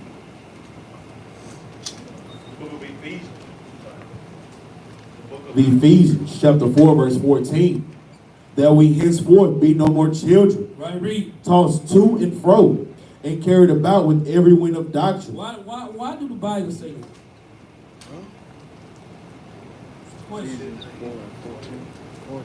You said, say that again, huh? Children are easily persuaded. Children are easily to be persuaded. Right? The Lord said, be not henceforth tossed to and fro, man, with every wind of doctrine. Right? Read. By the sleight of men. By the what? By the sleight of men. Because guess what? A person is tossed to and fro. You ain't going after what the Lord said. You're going after what a man said. All right? Read. By the sleight of men and cunning craftiness. And cunning is about a sleight. But sleight is going into the trickery, or cunning craftiness is going into the trickery of men. Right? Read. Whereby they lie and wait to deceive. Because some people do lie and wait to deceive. Right? Because guess what? You know what a man is. Some men, how can they be tossed to and fro? Because you ain't going about the word of God. The word of God toss a person to and fro. It's what men speak out of their own mouth that toss them to and fro. Right? Let's get that precept. Go to Job chapter 8. Job chapter 8 in verse 2.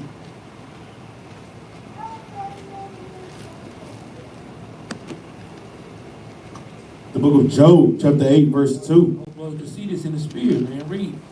How long wilt thou speak these things? So how long, it's asking the question, how long would y'all speak, would you speak these things? Read. And how long shall the words of thy mouth be like a strong wind? Because this is what can happen. Because in a person's mindset, your mouth can be like a strong wind, right? And that strong wind does what? Toss a person what? To and fro, right? That strong wind tosses a person. Hey, you get your butt tossed to and fro messing around, man. Right? We got to start thinking on how brothers and sisters reacted, or how brothers and sisters do things, man. Right? Right? You see the reaction on it, right? Go to Sirach right quick.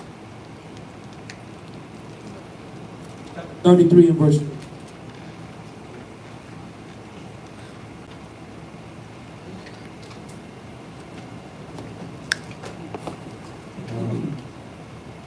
book of Sirach, chapter 33, verse 2. A wise man hated not the law, So he said a wise man hated not the law, meaning God's law, right? Read. but he that is an hypocrite therein is as a ship in a storm. What does a ship be in a storm mean? That's why I say brothers got to see this in the spirit, man. It might not be saying to and fro, but if you're a ship in a storm, what is happening? Swaying back and And forth. you keep your butt tossed to and fro, right? And that's why so the Lord said, don't be not children, right? Going to like children in your understanding, right? 33. You get tossed to and fro, the Lord don't want us to be like that. Because brothers can easily get swayed. Sisters can get swayed too, man. Right? That's why we as a nation of people and us as Israel, we got to continue to keep staying on the right path. Guess what? I know I feel this way, but guess what? Humble myself down. Guess what? And I got to go thus saith the Lord. Right? Because everybody, I don't care who you are, everybody gonna have some kind of trouble in this truth. Don't think that you're not. Right? Those Proverbs right quick, 21. Proverbs chapter 21. Start at verse 2.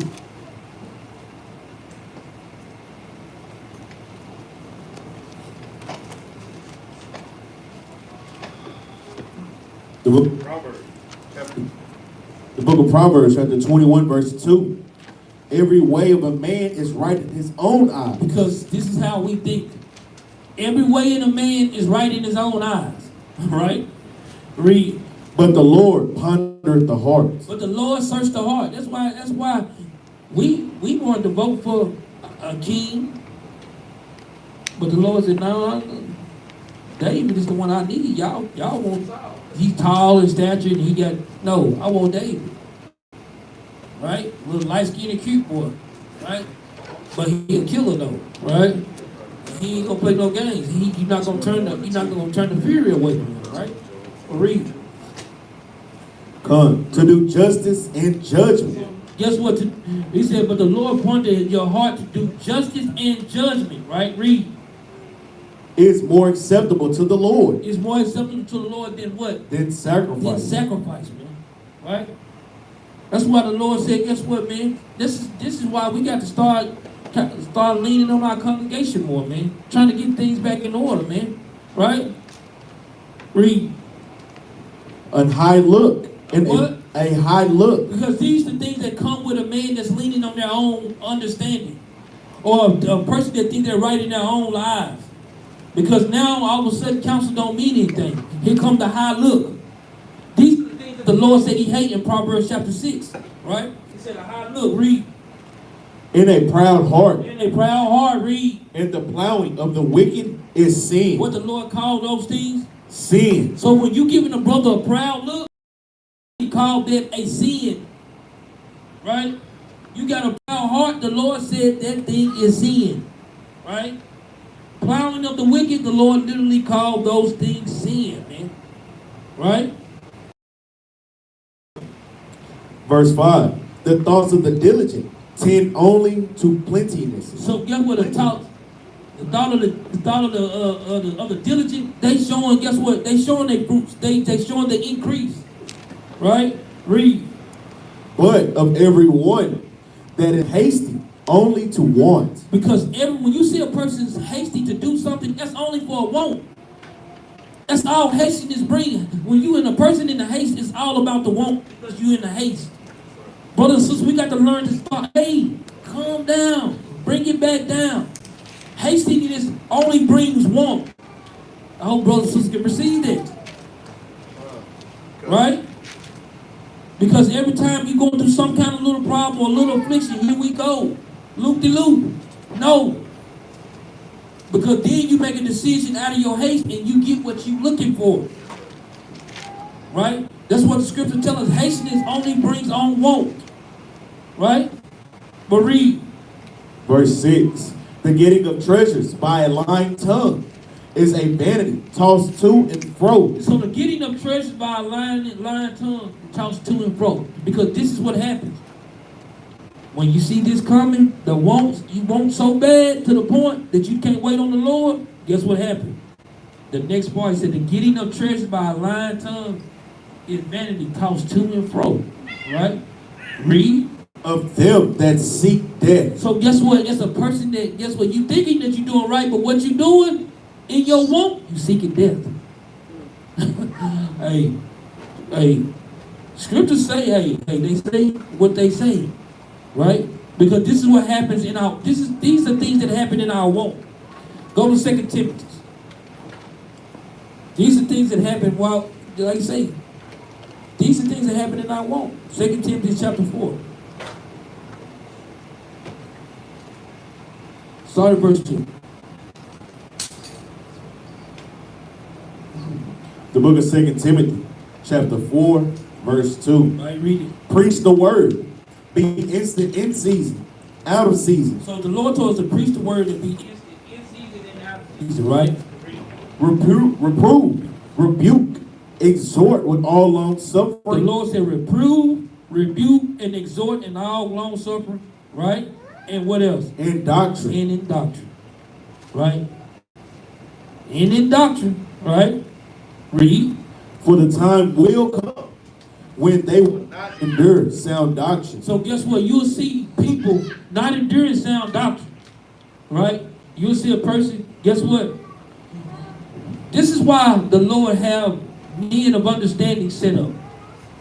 Now, when the Lord's talking about giving sound doctrine, why do you think King Solomon was able to, when a woman came and she had her and she killed her baby, and the other woman, she took the woman baby because her baby was dead. King Solomon knew who the right mother was. He had understanding. So guess what? That's what you think the Lord setting up men of understanding for. So we can discern between the right and wrong. Because guess what? We can see the wrong in things, but guess what? We can see the wrong and the evil. Guess what? You might, I can see a spirit all over you. Yeah, come see the spirit. Come check the spirit by the spirit, though. Don't check the spirit by the carnal man. Check the spirit by the righteous man and see if you can understand it. Because brother's gonna reprove. Guess what? Thus said the Lord, man. Right? But read, Come, for the time will come when they will not endure sound doctrine. So the time gonna come that they are not gonna endure sound doctrine, man. Read. But after their own lust. But after their own lust, read. Shall they heap to themselves teachers. Teachers doing what? Having itching ears. This is what happened. Some teachers, right? Even in our nation, they're gonna start having itching ears, man. Right? The sound doctrine the doctrine ain't doctrine no more. We said the doctrine ain't doctrine no more, right? It ain't, the giving ain't giving no more, right? Read. And they shall turn away their ears from the truth. And they shall turn away, having these itching ears. Now all of a sudden you turn away your ears from the truth. Right? The reason why brothers can give a counsel, the reason why brothers can give understanding, because guess what? I can't show you verbatimly a scripture for what you're going through, but if I done seen the same thing occurring over and over and over and over and over and over and over and over again, and the Lord done showed me that this will happen if this do this, if you don't believe the report, guess what? Go ahead. These are sound doctrines that brothers and sisters have to start wrapping into their minds, because sometimes, guess what? You will see a brother all of a sudden don't have respect for leadership, and all of a sudden you will see itching ears, the respect gone. But guess what? If a brother show a disrespect, your ass got to go. Especially when you ain't got no respect for the leadership, you got to go. If you show it ain't saying that the brothers and sisters can't say nothing to us. That's not what's not being told. What's not being said right now. But if you show a pattern that you don't have respect for leadership, guess what's gonna happen? You got to go. If you show a pattern, or sister too, you show a pattern that you're not gonna hear, even when brothers bring scriptures. Hey, what you sticking around for? A person that you don't believe the report. Why are you sticking around for? What, you just stick around to try to think you're gonna pull other people out? Guess what? If you do, you end them with go ahead and go. We know how to feel to be out on the street with 4 or 5 people. We did it. We know how to be on the street. There's so many brothers that we can't even stand around. We need that too. But guess what? Brothers and sisters got to hold on to the sound doctrine. Don't have these itching ears. Hey, be built up in the spirit. Right? Because this time is getting shorter and shorter, man. Read on, huh? And they shall turn away their ears from the truth. Read. And shall be turned unto fables. They're going to be turned unto fables. You will see these things happening. Brothers and sisters, they get turned unto fables, man. Right? Watch this. Go to Ecclesiastes. You got something out? Go to Ecclesiastes. Show y'all something. Ecclesiastes. Chapter 1. See, talking about these itching ears. Right? Ecclesiastes chapter 1 and verse 8. Watch this. The book of Ecclesiastes, chapter 1, verse 8. All things are full of labor. So the Lord said everything in this world is full of labor. Everything that God made is always going to be full of labor. Right? Read. Man cannot utter it. And man can't utter it. We can't comprehend what all things God made, right? Read. The eye is not satisfied with seeing. So the Lord said if you got vision or if you can see, your eyes ain't gonna never be satisfied with seeing. Meaning, guess what? Wherever you turn your head to look at this, it's gonna come into your vision. Right? Read. Nor the ear filled with hearing. So guess what? No, the ear filled with hearing, man. So what if a person, in the spirit, what if a person got itchy ears? Let that sizzle in your brain a little bit. What if a person got itchy ears? Guess what you gonna do? It's not, hey, it ain't gonna be satisfied, right? Guess what if you got, hey, what if a brother got a wandering eye? Guess what? Your eyes are not gonna be satisfied with that thing, man. Right? We got to make sure, that's why I say you got to start making, brothers got to make sure that their election, man, gonna be sure in this truth, man. Right? Because it can be, hey, just think about this, and then I'm gonna explain this to you. Every brother and sister here can be the next example of what not to do in this truth. Say that again.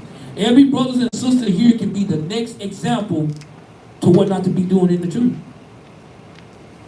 Right? Because a lot of times brothers and sisters think what you're doing is something new. It's not nothing new that we ain't seen already.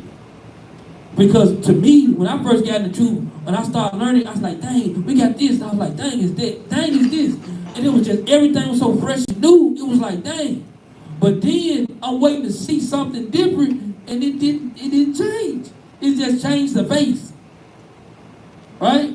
It just literally changed the face. It didn't change the spirit, it changed the face. And it go from one spirit to the next, and it just jumps. All right? Go to Acts chapter 17.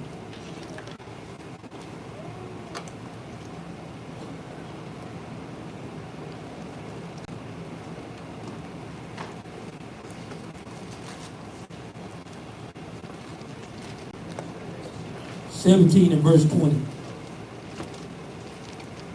Start at verse 20. The book of Acts, chapter 17, verse 20.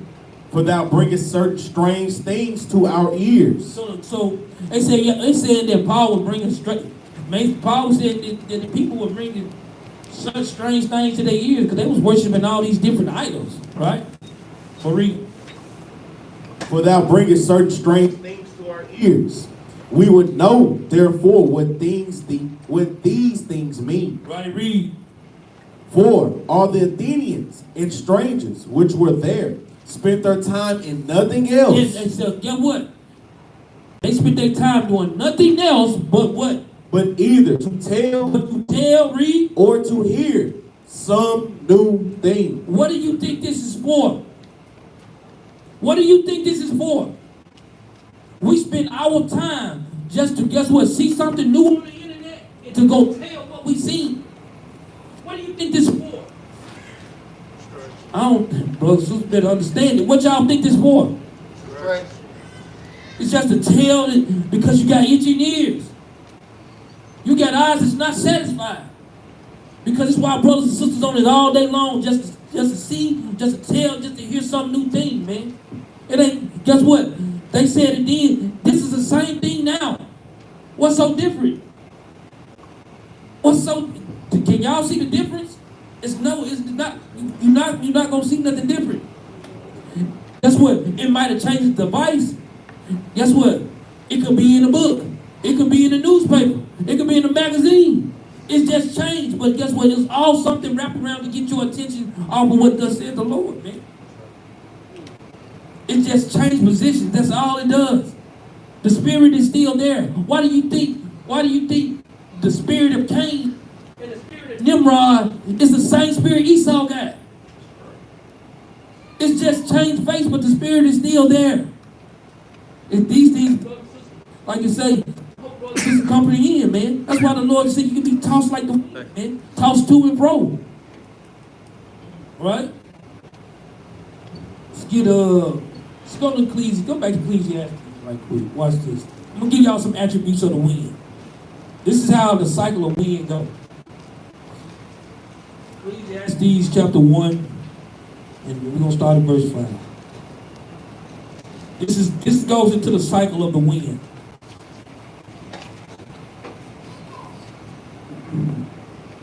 The book of Ecclesiastes, chapter 1, you said verse 5? Verse 5. Ecclesiastes, chapter 1, verse 5. The sun also arises, and the sun goeth down. So guess what? Just like the sun rise up, the sun go right back down. Watch this, read. To the place where he arose. It's going to go right back to the place where it arose. Read. The wind goeth towards the south, and turneth about unto the north. So the wind can come from the south and go back come from the south and go back into the north. Read. It whirleth continually. And it's going to whirl continually. Read. And the wind returneth again according to his circuit. So the wind going to always make his circuits. Oh, brothers and sisters, understand it. This is how the wind be. That's how the wind be blowing. Why do you think the Lord said you can be tossed to and fro? This is how. Go to Psalms chapter 135. This is how the wind. This is going into the understanding the circuits of the wind, right? Psalm chapter 135. We're gonna start at verse. And read verse 7. The book of Psalms, chapter 135, verse 7. He causes the vapors to ascend from the ends of the earth. So the Lord called the vapors, right? And this so vapor is supposed to be this thing that goes into the sky that makes clouds, right? Right? Read.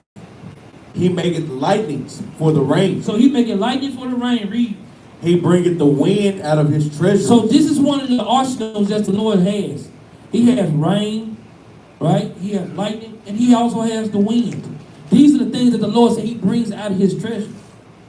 I know brothers should have that precept, man. How the Lord has things in his treasure. What can y'all go to find it? Isaiah 33 and 6. 33 and 6.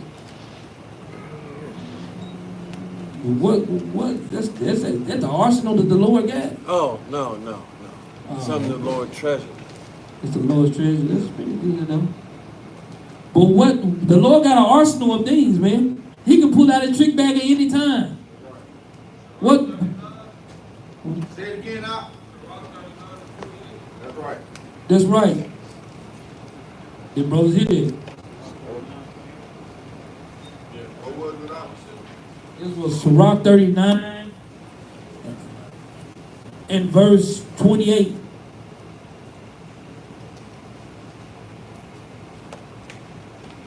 Sirach 39 and verse 28. The book of Sirach, chapter 39, verse 28. Read. There be spirits that are created for vengeance. So it's some spirit the Lord create for vengeance. Read. Which in their fury lay on sore strokes. Right, read. In the time of destruction, they pour out their force and appease the wrath of him that made them. And they fully please what the Lord told them to do. Read. Fire and hail. Fire and hail. Read. And famine and death. And famine and death. Read. All these were created for vengeance. All these were created for vengeance. Read. The teeth of wild beasts. Read. And scorpions, serpents, and the sword, punishing the wicked to destruction. And they punish the wicked for destruction. Read. They shall rejoice in his commandments. The Lord said these things rejoice in his commandments. Read. And they shall be ready upon earth when need is. So when need is, guess what? This is one of the things that's in, just like the wind and the rain, these are the same things, guess what? That goes into the Lord's treasure, right? And he can pull any of these things out at any time, right? Let's go back to the Acts right quick. Let's get a precept. Even like I was touching on you, brothers and sisters, y'all stay in the spirit with this thing, man. You got winds of doctrine constantly going to and fro, trying to do what? Pull brothers and sisters out of the truth, man. Let's go to the book of Acts chapter 17, starting verse 16. I'm just giving a great comparison to the book of Ecclesiastes.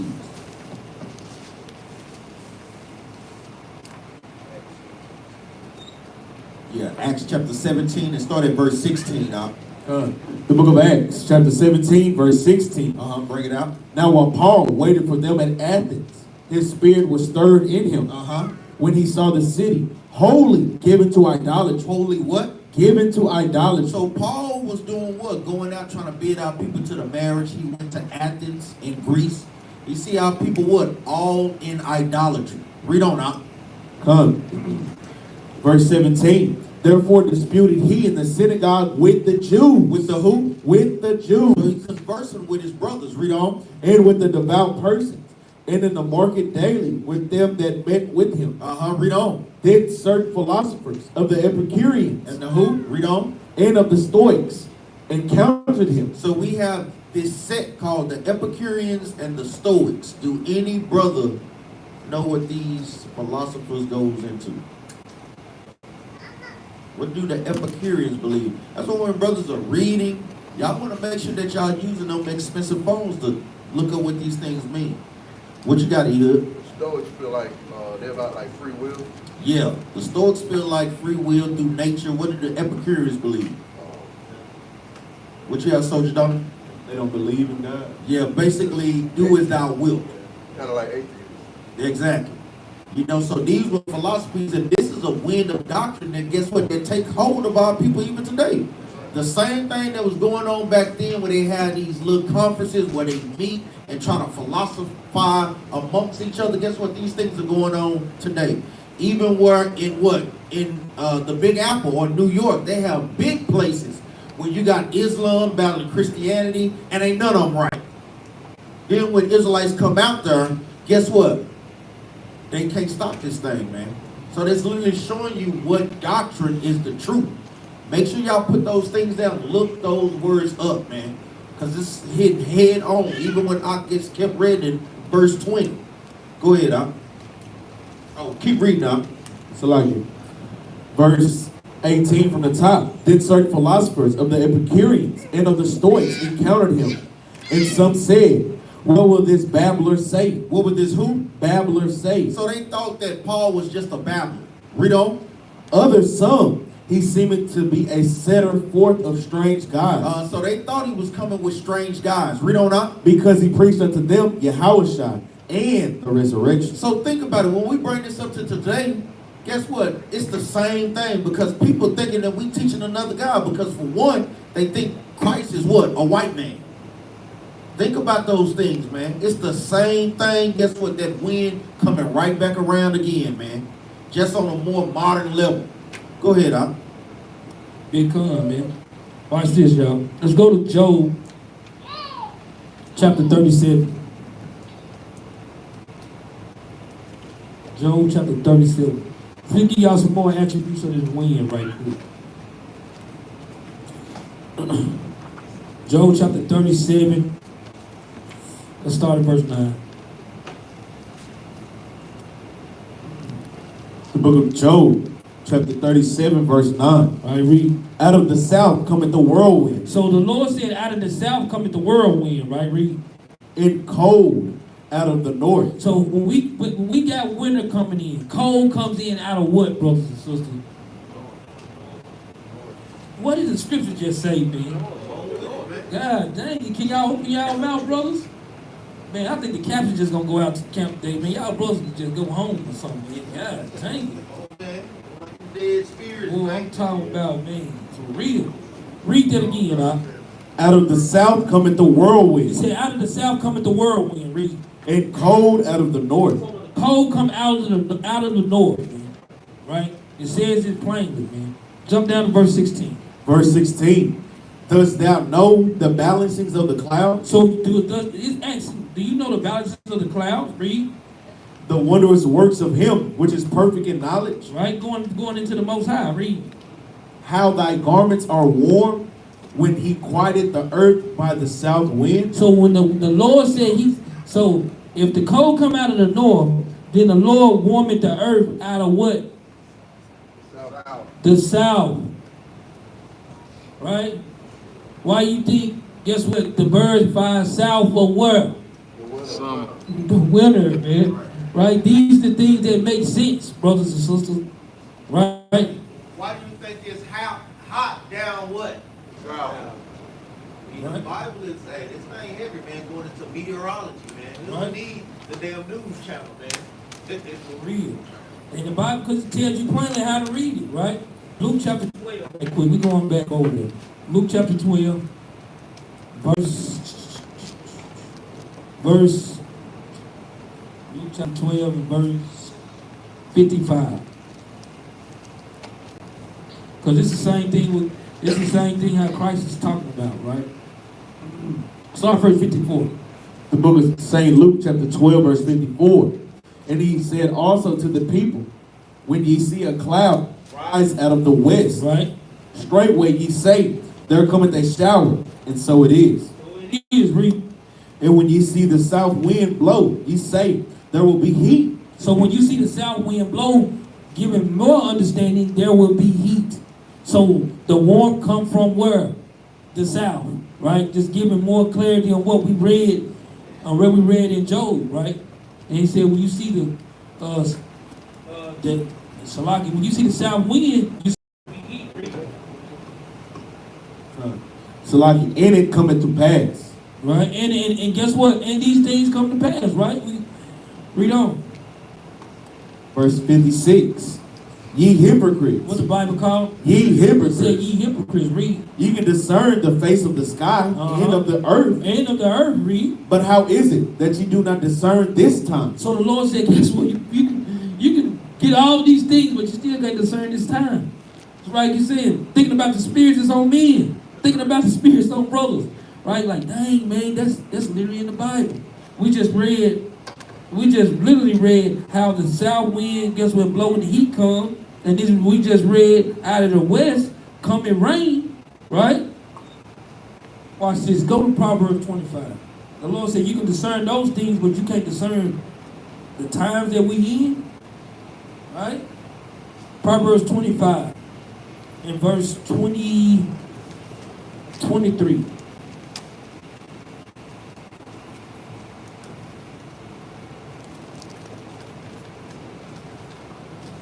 The book of Proverbs, chapter 25, verse 23. Right, read. The north wind driveth away rain. So guess what? So out of the south come heat, out of the west come rain. The north wind does what? Drive away rain. I'm glad Ak is tuned in, man. Look here, man. Ak is tuned in, man. That's how brothers be tuned in, right?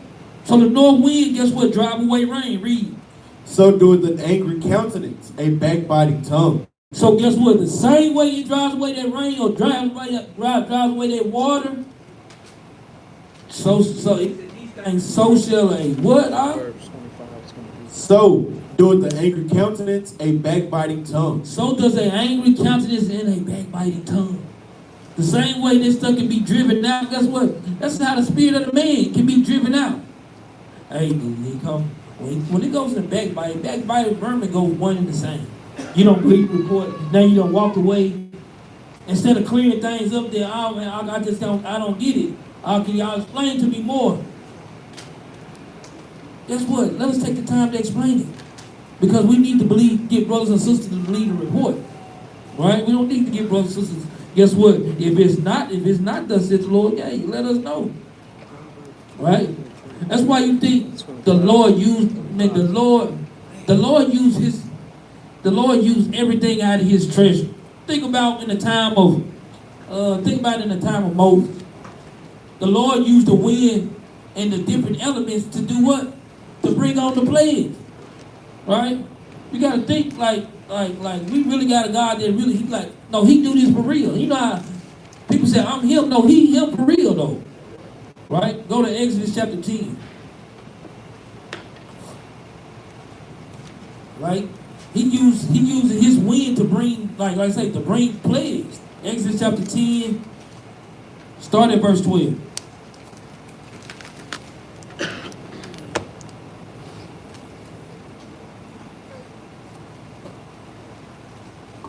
The book of Exodus, chapter 10, verse 12.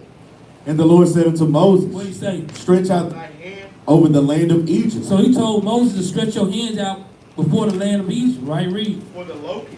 For what? For the locusts, Right? Read. that they may come up upon the land of Egypt, and eat every herb of the land, So these locusts are supposed to be eating every herb of the land, right? Read. even all that the hail hath left. So everything that the hell has left, this is going into another arsenal of the Lord.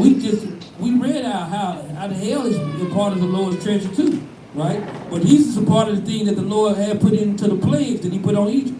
But read verse 13. Verse 13. And Moses stretched forth his rod over the land of Egypt. Right? And Moses stretched forth his rod out of the land of Egypt. Read. And the Lord brought an east wind. And the Lord brought a what? An east wind. This is the east wind that the Lord said he brought in, right? Read. Upon the land all that day. All that day, read. And all that night. And all that night, read. And when it was morning, the east wind brought the locusts. So when it was morning, guess what? The east wind brought the locusts in. Thinking about the concept on how the Lord used this wind to just push all these locusts in. So man, really, man, just think about you going out, these locusts everywhere, man. You see the wind blowing, guess what? You sitting out there on the porch feeling good, and next thing you know, these locusts is everywhere. Right? The Lord used these things in his arsenal, right? Verse 19. Verse 19.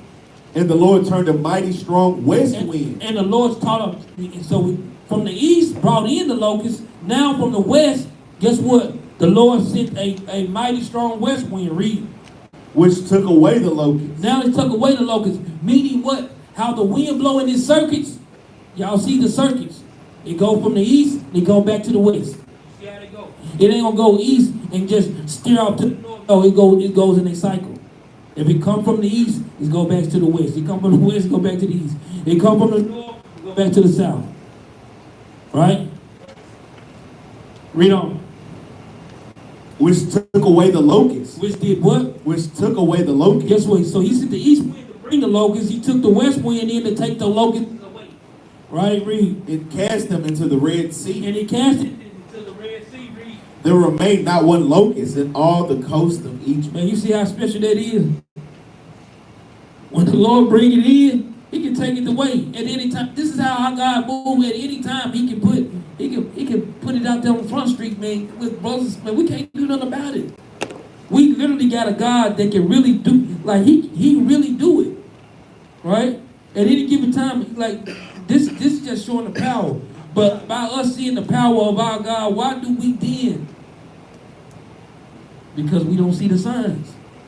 Only thing we want is just itching. We want something.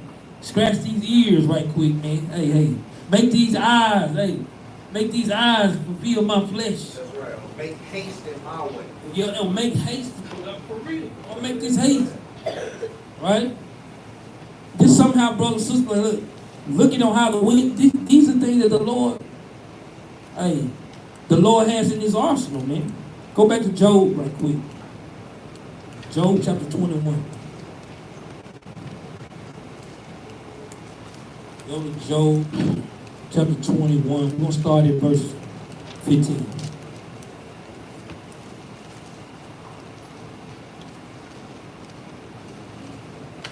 The book of Job, chapter 21, verse 15. All right, read. What is the Almighty that we should serve him? It said, it's asking the question. It said, what is the Almighty that we should serve him? Man, just me thinking about how the Lord do with the winds and how the creation alone make me want to serve him. But it's a question. He said, what is the Almighty that we should serve him? Right? Read. And what profit should we have if we pray unto him? So what profit do we have when we pray unto him? Damn, That's a broad ass question to be asking, man. Right? Read. Come. Lo, their good is not in their hand. Read. The counsel of the wicked is far from me. Read on. How often is the candle of the wicked put out? So this is the next question. So it says, lo, it said their good is not in their hand. The counsel of the wicked is far from them. Right? How often is the counsel of the wicked put out? Think about this. How often is the counsel of the wicked put out? It just like how the Lord does in his creation, it takes stages. That's how the candle of the wicked be. It's stages. You go into a reprobated mind state. If a brother and sister can't shake it, they get worse and worse and worse. Just like how the winds is. Or how you'll see this thing get worse and worse until they what? Toss to and fro. Right? Watch you read.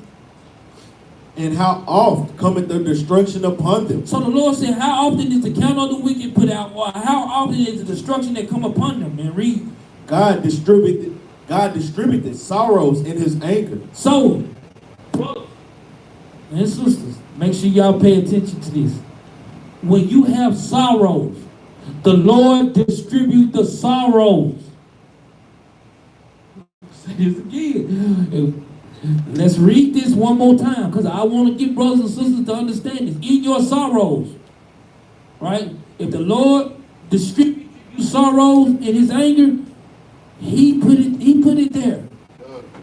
You didn't put it there. He put it there. Read that again, huh? God distributed sorrows in his anger. The Lord distributed sorrows in his anger. It's plain. So guess what? If you don't seek the one that put it there, and you leaning on your own understanding, guess what? You gonna get what your understanding gonna get. You ain't got it because you can't get it. Right? Some of these things go over brother sister head a little bit. It might go over your head. All right, you saying that you be want a deeper understanding of scripture, but hey, can you receive it? Read on, huh? They are as stubble before the wind. Why did the Lord call these people stubble before the wind? When you got sorrows and anger in your heart, the Lord said, guess what? Don't be tossed to and fro, because you can become stubble before the wind. Yeah. I hope this isn't in brothers and sisters' spirit. Because you can be stubble before the wind. What happens when you stumble before the wind? You like carry Blown away, ain't it? The Lord just blow you away. Why you say how often is the counsel of the wicked blew out? How often is that destruction? If you set yourself, guess what? If you're not leaning into the Lord and you set yourself into that side that you're going to lean on the wicked, that stubble, you can be just like the wind. Your ass could be blown away. Blown out this thing. Right? Go ahead, huh? Get a precept on that. Let's go to Jeremiah chapter 51. Going about this destroying wind, man, because that's what it does to our people. These winds of doctrines, it's for the destroying, but like I said, man, it's of the Most High God's will, man. And I always falls back into it, going into the weed and tares, man. Some are going to pick up on good doctrine, according to Proverbs 4 and 2, and start keeping the law. Others are going to stay and fall by the wayside, want to stay in their own ways and want to do their own thing. Well, I've been good these 25 years of my life. Ain't nothing been happening this far, but keep staying this way. We're going to see where it's going to get you at the end, man. All right? Jeremiah 51, let's start at 1. The book of Jeremiah, chapter 51, verse 1. Thus said the Lord, behold, I will raise up against Babylon, and against them that dwell in the midst of them, that rise up against me, a destroying wind. So he's going to put a destroying wind on Babylon in its totality, right? But for those that want to stay indoctrinated with the Babylon ways, you're going to get destroyed with that wind too. What do they get destroyed with? They get destroyed with what? The alphabet game, right? You had a girl tell me the other day, well, I said, your mama don't care about what my mama see that. I said, well, dang, she said my granddad had too. Damn! That's That's the only word I can say. Damn. Your mama and your granny? Come on, man. So the Lord's gonna put a destroying wind on Babylon, which is already here. You know this is spiritual Babylon. That destroying wind is going to, like I can say, in all these different doctrines that people want to stay in tune with instead of coming back into the laws of the Most High God. Read. Verse 2. And will send unto Babylon fanners. And what is the Lord doing? Send unto Babylon fanners. The Lord fanning that thing around, man. Here, you want some of this wind? You gonna take some of this wind? Well, go on and get it. Destroy your own damn self. We destroying ourselves with birthdays, with holidays, with everything, man. We destroying ourselves with that, man. With wanting to be over the man. Women want to be over the man. Women don't want to be in order. Men don't want to be leaders, right? Men want to stay stuck in that in that same place they've been in. The Lord's going to send them fanners, man. He's fanning these winds around, man. And it's destroying us daily, man. What the Lord said He's going to do to Babylon. Putting that wind on us to destroy us daily. Finish that off again. Come. And will send unto Babylon fanners that shall fan her, and shall empty her land. For in the day of trouble they shall be against her round about. And that's what it's for, man, because it's destroying us and getting us set into what? That 2/3, man. The Lord is what? Clearing out the wheat and the tares, man. With this destroying wind, man. Ultimately, that's going to be what? When Christ come back, man. Put these other nations and heathens to put to death. But guess what? The Lord said that if we want to stay with the wind, we're going to get put to death with them too. Right? That's it all. That's all I want. Get going on this. Let's go back to Job, chapter 21, man. We're gonna touch on that banner a little bit too. I like this. We're gonna touch on because like you said, them fanners get destroyed. We're gonna touch on that a little bit too. Job chapter 21. You go verse, what's that? 18. The book of Job, chapter 21, verse 18. They are as stubble before the wind. So the Lord said they are stubble before the wind, right, Reed? And as chaff that the storm carried away. Like a chaff that the storm carried away, right, Reed? God laid up his iniquity for his children. He rewarded him, and he shall know it. So guess what, man? The Lord said he rewarded him, and he shall know it, man. Right? That's, man, man, that's tough, man. Right? Read. His eyes shall see his destruction. What the Lord say? His eyes shall see his destruction. As a man, if you fall, your eyes is literally seeing you being destroyed. It ain't that you just falling and can't see it. No, the Lord said, I'm literally showing you that you finna fall. That's tough, ain't it, man? The Lord said, I'm literally verbatimly showing you that you falling. Right? Read. And he shall drink of the wrath of the Almighty. And that's when you see a person drink of the wrath of the Almighty. Meaning what? The Lord choosing your delusion. Yeah. Yeah. The Lord literally choosing your delusion. I'm talking about He literally letting you see like what I'm finna put on you. I'm finna put this on you in a second, man. Like, you see that belt over there? Hey, you finna get whooped with that thing, man. Right? Read. So like verse 21. For what pleasure hath he in his house after him, when the number of his months is cut off in the midst? So guess what? When the number we cut off in the midst, so that's what the Lord literally let you see your destruction. He gives us a way, but He gives us a way out, but He also let us see when you're falling. So it ain't that when a person when they go reprobated, that they stay that. No, the Lord literally let you see what you're doing wrong. And guess what? It gives you a way to get out of those things. But guess what? You have to take the way out. You got to be the person that because He can't take it for you. You got to be a person that's going to take the way out, because some people don't want the way out, right? They just don't want it. Let's go to Proverbs right quick, chapter 11.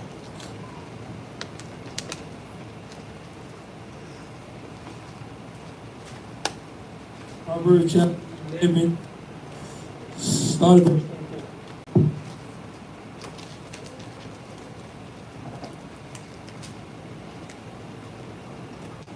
Proverbs chapter 11, verse 24.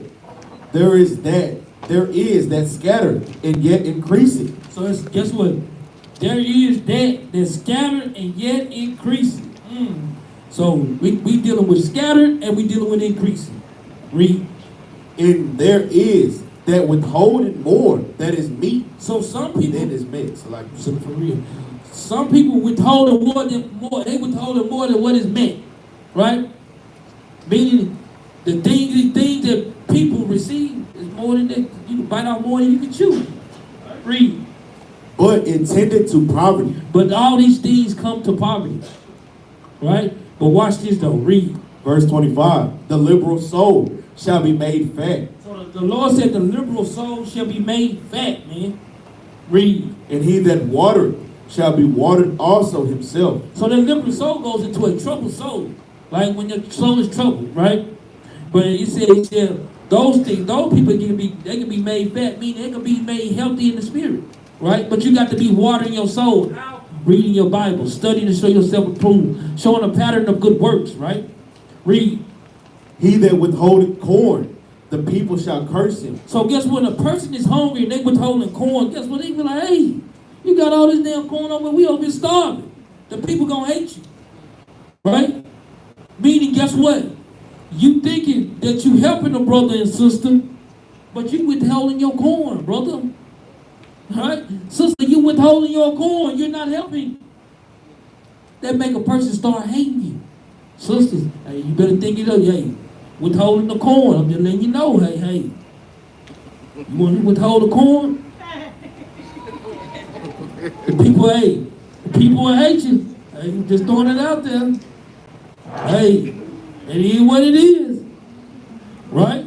Hey, I ain't make this up. We can read this again and see if it's still in there, right? Let's read.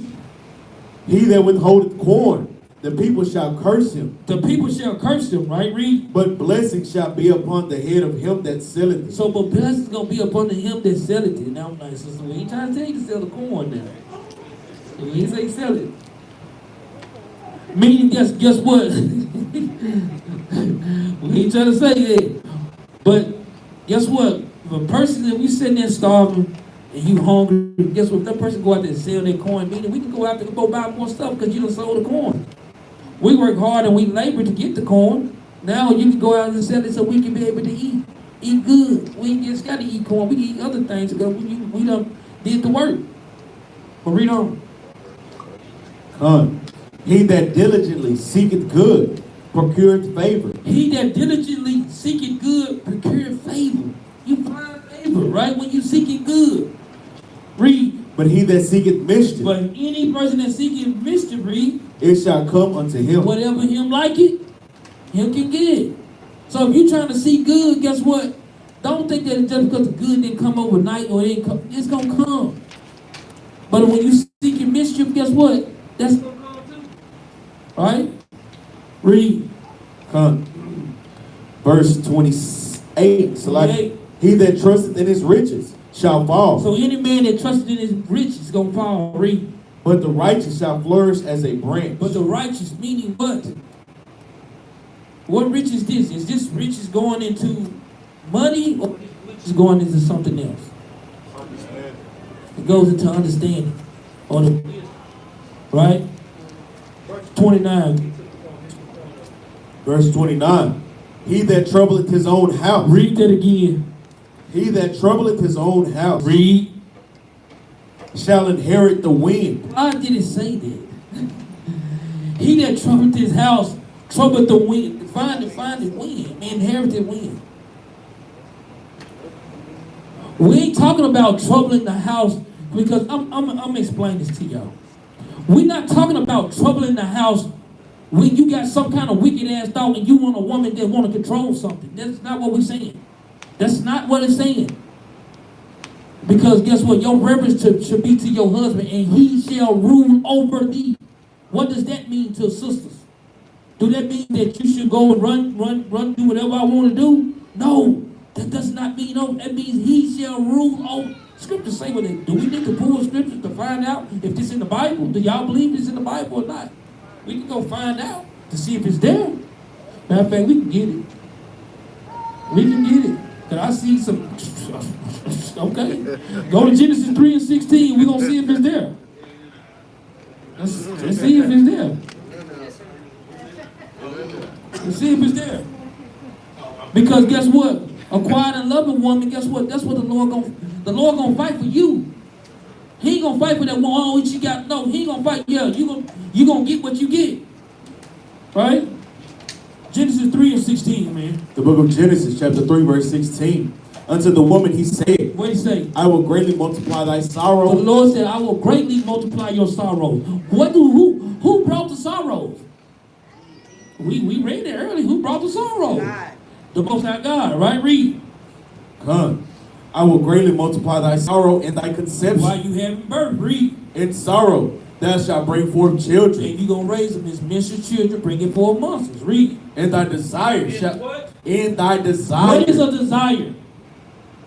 That's a want, right? That's a want. A desire is a want. So if I desire anything, that means I have a want for it, right? Read. Shall be to thy husband. No, to be to myself. Shall be to thy husband. Ooh, women, you got to back. It didn't say to myself. It didn't say to myself. It didn't say to myself. It did not say to myself. It said the desire shall be to my husband. Right? Read. And he. And who? And he. No. Myself. And he. Myself. He Read. shall rule over thee. You got to deal with it. And you got to deal with it. We're not talking about some wicked ass men ain't trying to keep the law. No, we're talking about thus said the Lord. Right? So your desire gonna be to your husband. He gonna rule on. And some people don't like to hear that. Because some people don't trust their husband. Some women don't trust their husband. Guess what? You didn't try him long enough. That's on you. If you don't trust him, that's on you. Does that make sense? You with somebody, but you don't trust them. You made somebody your head, but you don't want them to be, but you don't trust them to be your head. Does that make sense? That's a wind and doctrine that came upon us too. We'll just get with any damn body. Oh, he look good. Oh, she look good. But that person ain't built up to be the leader for you. Now you want to be led in a different way, but like the Bible says, you got to be your desires to his lead. It's another thing with women. They want to be led the way they want to be led. Nah, that ain't how he lead. He might be a slow leader. He might be a compassionate leader. Or he might be a what? Dog leader. You know what I'm saying? It just depends on what the case may be. But it ain't what you want, it's what the Most High God gave you. Go ahead, now.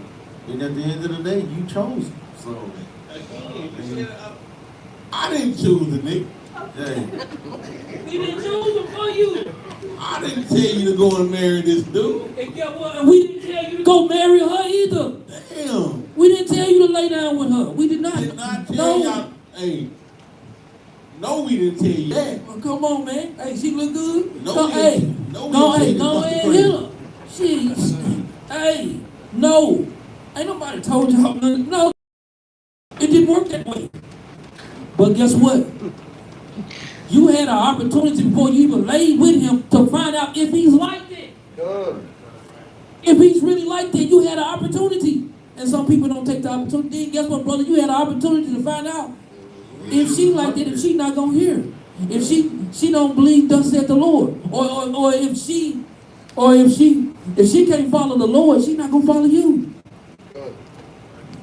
You had an opportunity to find that out before. Get what? I'm pretty sure. Hey sis, if I lay down with you,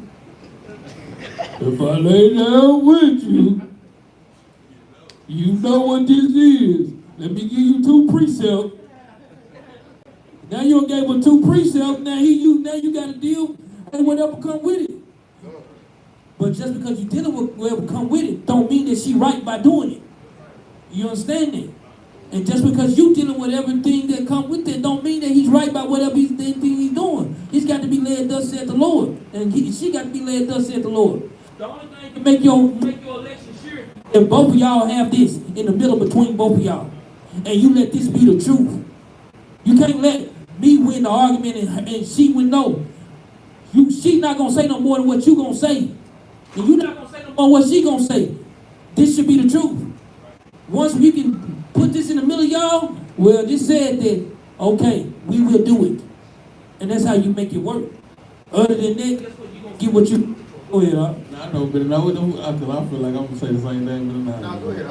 and I'm just gonna say, why? Why do we tell brothers and sisters, come to us if you're trying to prove somebody? Why do we say these things, man? To get wise counsel. That too. You know you're gonna fuck up. What else? Get wise counsel. What else? So you can do things in order. Do things in order. What else? I want to hear a sister. I do too. I'm really. Go ahead, little sister. I see you got your hand up. What you want to hear? To make sure the person has a good report. A good. Make sure they have a good damn report, and I like that. But you know why? Because that's what I'm leading up to. Yeah, I know, man. I'm not even. What you got, sister, before I go? I'm gonna just say what Capt say and lead by what the Bible say. I don't know. My point is, it's good. It's good to understand to lead with the Bible, because a Negro will start out being the nicest, sweetest nigga you ever met in your life. That female will be the nicest, sweetest girl you ever met in your life. And then we be like, you gotta prove, I proved her. Oh, I proved her. How long y'all been talking? Oh, 2 months. Oh, I proved her. Man, don't y'all know we married and still proving our wives right now, man? This is to prove brothers wrong. Did you prove brother? Oh, I proved it. Yeah, I proved it. Hey, she was straight, boy. Hey, I proved her. I proved her in the bed. She was straight.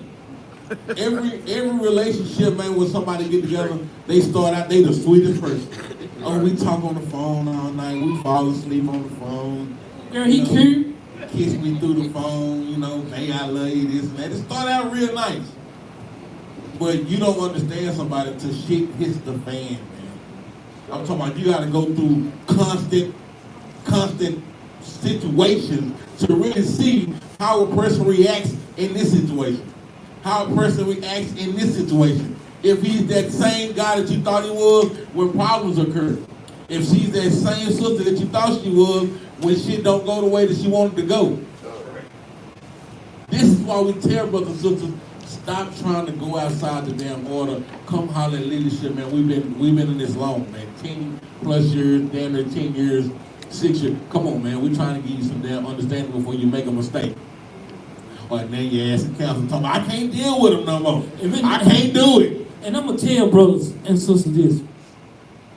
If we give you counsel, and you go outside our counsel, don't come to us. Don't come to us. I'm telling you plain. Don't come to the officers. Don't come to the captains. Don't go to the soldiers. If you went to wherever you got your advice at, you go to them. Right. If you go outside of order, what is going on, don't come to us. There's no need. Why should we give you counsel? What good is the counsel going to do afterwards if we already gave you counsel? You didn't listen. That's right. We probably gave you counsel a couple times. Because most of the time it be counsel, several counsels. It don't be just one counsel. Because this is what a lot of time brothers do. They'll call y'all, call me, call Benaniyah, call Gideon, call Benaniyah. They want to get single counsel to see if they can get a little different. Hear something different. Yeah, if I could just hear one little thing one time. Why are you calling all these brothers? Guess what? Why are you calling all these brothers this? Why are y'all asking them all these? Guess what? They gonna tell y'all more than what we done already told y'all? What the hell? Hey. Find out and see. Go ahead. No, for real, that's it, man. But that's why, man.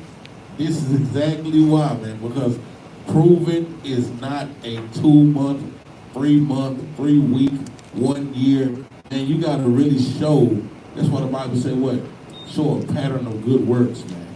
You got to see a pattern of good works in the good and in the bad, in the ups and in the downs.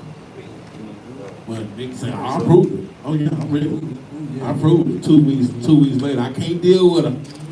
I'd rather be single for the rest of my life. You know that's a damn lie. For real. Now you gonna put yourself in a real bad situation.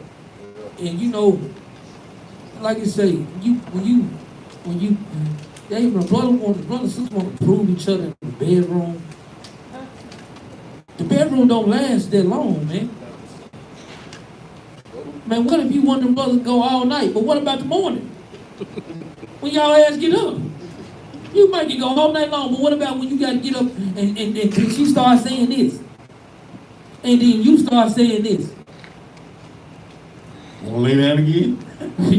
Yeah, you gonna lay down and prove some more? Every argument now, let's lay down. Let's lay down. I don't know the scripture to get us out of this situation that we got, but I got something make her go sleep for a couple of hours. You wanna lay down? Yeah, you gonna go sleep for a couple of hours, but then she gonna get up. It don't work all the time. Damn, man, this house nasty, man. Lay down. You wanna lay down? Lay down, get to it. I need my clothes washed. You wanna lay down? What the hell? Get the hell out of here, man. Right? Go back to Proverbs chapter 11, man.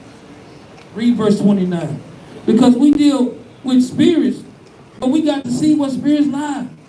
We can't get confused. Confusion always comes. This is the land of confusion. Why do you think the Lord called this Babylon? It ain't nothing but confusion, right? Read it. Proverbs chapter 11, verse 29. He that troubleth his own house shall inherit the wind. So the Lord said, he that troubled his own house, come inherit the wind. Where they coming from? The north, east, south, west? Which wind you want?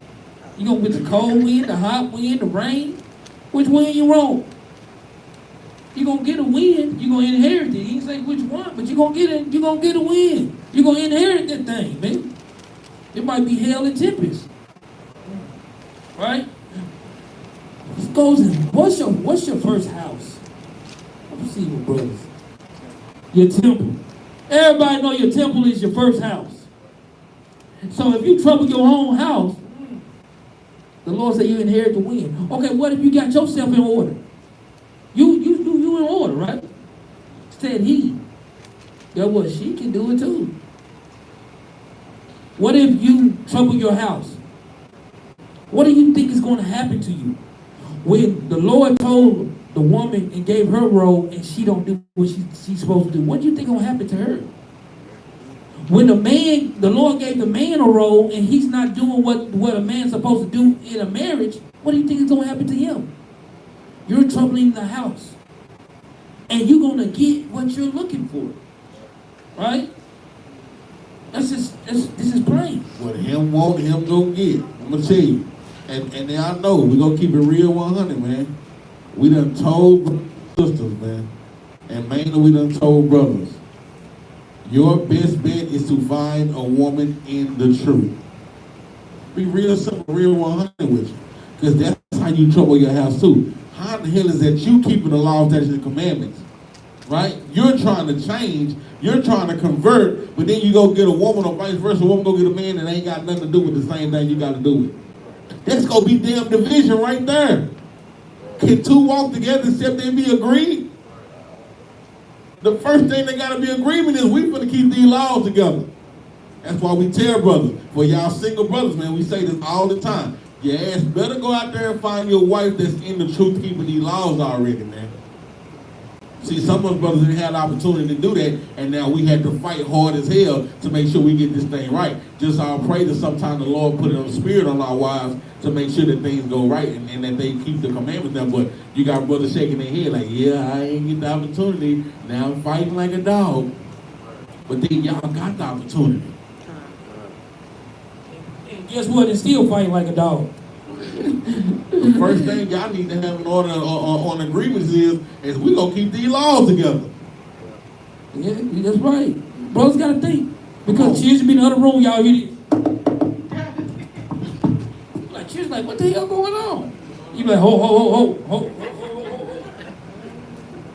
You be in there, guess what? You going to jail. Right? Family violence. You be in jail some damn well. Because guess what? You can't control yourself. It's a felony. Let's get that in the book of Sirach, chapter 27 and verse 3.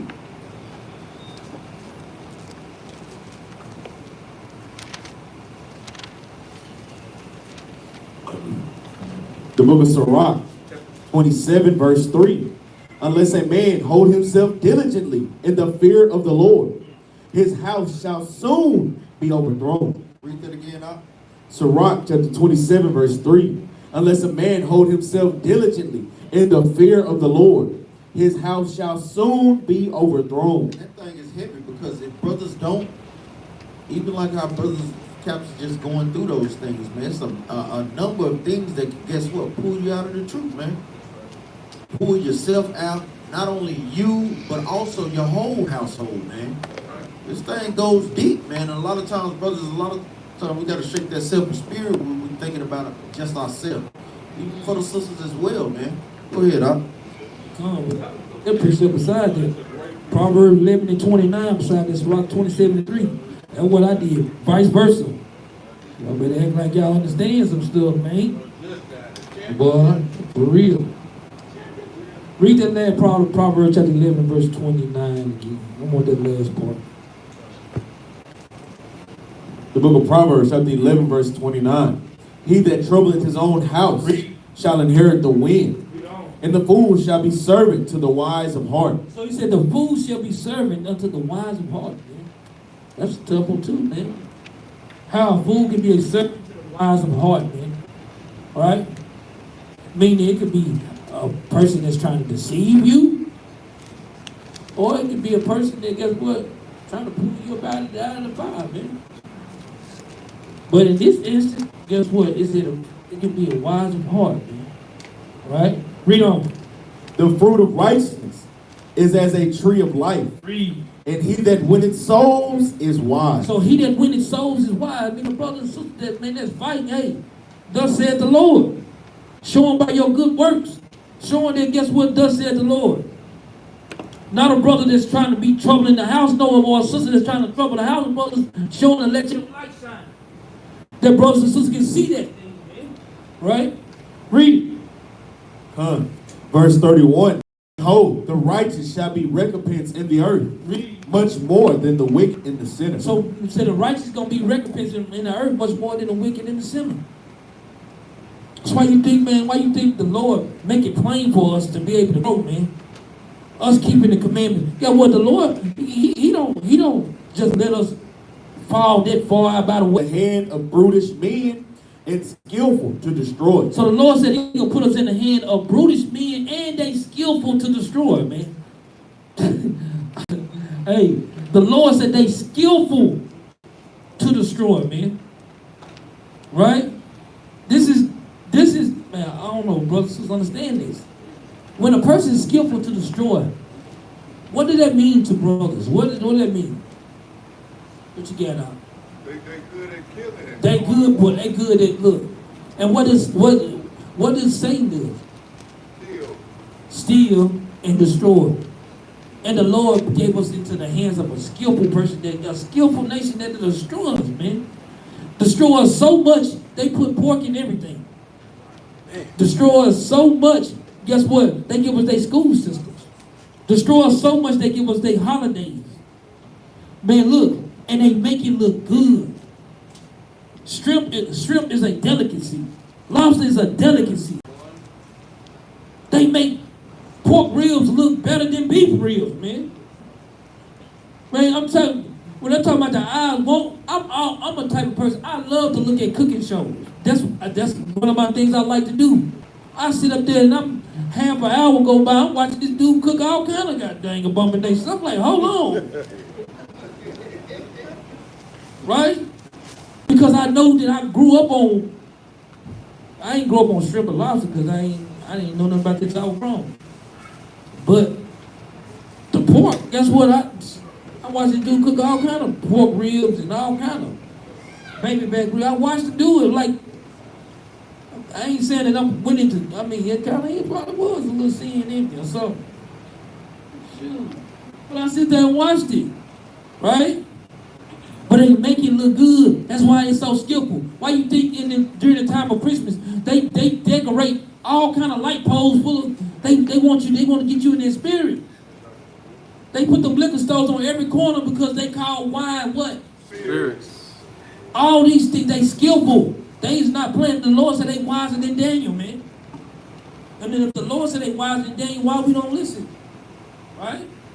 The Lord said these people skillful, man. Go ahead. All the fish is in the sea, but you go to a fish place and the only fish they got is what? Catfish. Only damn, when I don't walk, man, I don't stop at so many places, just hoping that they be like, oh, we got some perch or we got some cotton. Catfish. See that catfish. Oh, we got sway? Look at this catfish chick. Hope y'all know that sway is catfish. Man, for real? Yeah, sway is catfish, man. I hope y'all know that. If y'all know, sway is catfish. It's in the same family. That's right. It's just a Japanese catfish. That's right. But like I said, they for real. But that's heavy, man. They are skillful to destroy. They destroy. They say that's what they designed to do. Try to toss us to and fro with every. I know we always deal with doctrines about how different doctrines come out about Christ, Jesus loved everybody, and different stuff. We deal with all those doctrines. But what about the doctrines of these different spirits that they put out on us, man? That's why we want to deal with this thing today, man. Right? Because these things is a thing that comes out on us too. Because we get hit on all sides. But we got those things too, man. Isaiah chapter 40 and verse 6. The book of Isaiah, chapter 40, verse 6. Read. The voice said, cry. And he said, what shall I cry? So the voice is a voice saying, cry. And he said, okay, what shall I cry then? Right? Read. All flesh is grass. So the Lord said, all flesh is grass. Right? Read. And all goodliness thereof is as the flower of the field. So, but guess what? You got all flesh is grass, and he said all goodliness is just like the flower of the field. Read. Come. The grass withereth. So the Lord said the grass withered. Read. The flower fadeth. And the flower do fade. Read. Because the Spirit of the Lord bloweth upon it. Because the Lord blow his spirit upon these things, man. Right? Just same as he blow the wind upon this grass, that's the same thing upon the grass of the field, the same way he blow the spirit upon us, right here, the people. Read. Surely the people is grass. Surely the people is what? Grass. So just like the Lord blow the wind and the spirit upon the grass, guess what? And we can how the grass nourished, how they flow up with flowers and have different stuff in it. Guess what? The grass have dead seasons too. It has dry seasons, right? And the Lord, guess what? But the Lord got seasons that the grass flourish too, and look green and big bright, be green all summer until Texas hit 100 every day, right? And guess what happened? That green grass started to burn a little bit, right? That's why the Lord said, guess what? Just like I blow the grass and I blow wind on it and nourish the grass and nourish the flowers, this is how I do with men too. It's not to change. The Lord said I change not. It's showing that he ain't changing. Verse 8, God. Verse 8. The grass withered. The grass withered, read. The flower faded. And the flower faded, read. But the word of our God shall stand forever. So, but the word of the Lord gonna stand forever, man. Right? We gotta think how this thing goes. It said the word of God stand forever. Even though the grass blowing, even though the wind blowing, these things come about. Right? Show y'all something. Go to Judges, chapter 8. Judges, chapter 8. We're going to start at verse 22. What is that grass going into in that precept? Huh? Flesh, all flesh. The grass faded away, the flower faded away. What is that going into in that precept? Understand the spirit. Us living and dying. What? Men indoctrinated with every wind of doctrine. That's what that's going into. You know, grass is going into people too, right? Yeah. Going into men in all these other indoctrinations, they gonna fail, man. But the word of the Lord is gonna stand sure at the end, man. I was thinking, I was hoping that they would have understood that this thing like the brothers did. Maybe I should have broke that down more. Right? Maybe I should have broke that down more. Did y'all understand what I said? What he say? He said that these doctrines is like wind that's going to get blown away, but in the end, the word of God is going to stand. Right. So you can't be swayed by what? By different doctrines. And by different doctrine and what man speak. You got to let God be true and let every man be a liar. Right? Go to Judges chapter 8, verse 22. I know I was looking out at the crowd. They for real, man. Read this. The book of Judges, chapter 8, verse 22. Then the men of Israel said unto Gideon. Gideon is the same as Jerubbaal, right? You can read that in Judges 7 and 1. You see that Gideon and Jerubbaal are the same thing. Read. Then the men of Israel said unto Gideon, What he say? Rule thou over us, He said, rule thou over us. Read. both thou and thy son, and thy son's sons also. For thou hast delivered us from the hand of Midian. Because that's what one of the wars that Jerubbaal was fighting in. He was fighting the Midian, man. Because guess what? They had took us into captivity. So Jerubbaal was going to fight the war against them, man. And he prevailed against them, man. Thus said the Lord, with the what? With the 300. Y'all remember the story? How some of the men was lapping water like a dog. Right? And some of the people, the Lord they told them to go back. He chose 300. Guess what? They went and fought the wars. And this is how he got his name. So now the people of Israel, they looking for a person to rule over them. Right? Read. And Gideon said unto them, What he say? I will not rule over you. So you see how Gideon was led in the spirit. He said, no, I ain't going to rule over you. Right? Read. Neither shall my son rule over He you. said, neither shall my son rule over you. Read. The Lord shall rule over you. Who going to rule over us? The Lord shall rule over you. This is the reason why trying people, this is going to always work when the Lord rule over us. And we can't let this rule over us. How can a sister try a brother and she won't let the Lord rule over her? How can a brother try a sister and a sister can't let the Lord rule over her? Why did y'all see how that goes? Right? Read it. Verse 24. And Gideon said unto them, What he say? I would desire a request of you, that you would give me every man that the earrings.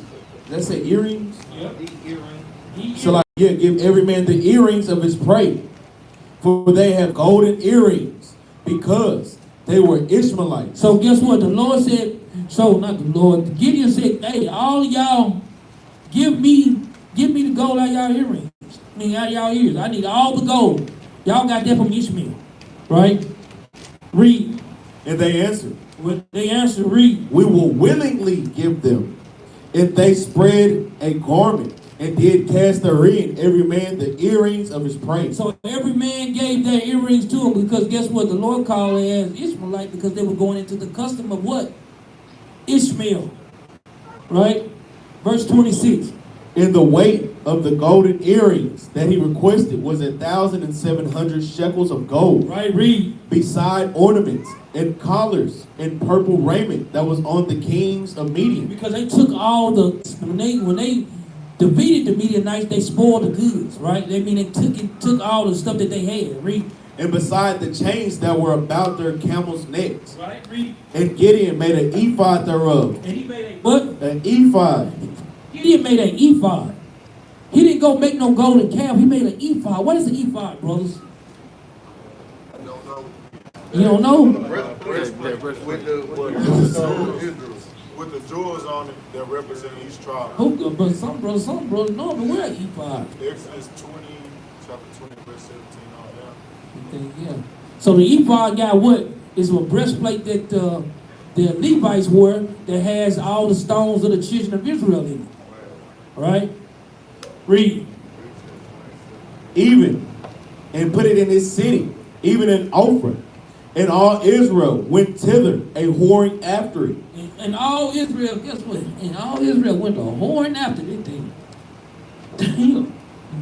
Right? Read it though. Which thing became a snare unto Gideon and to his house. So guess what? These things became a snare unto Gideon and his house, because he did that.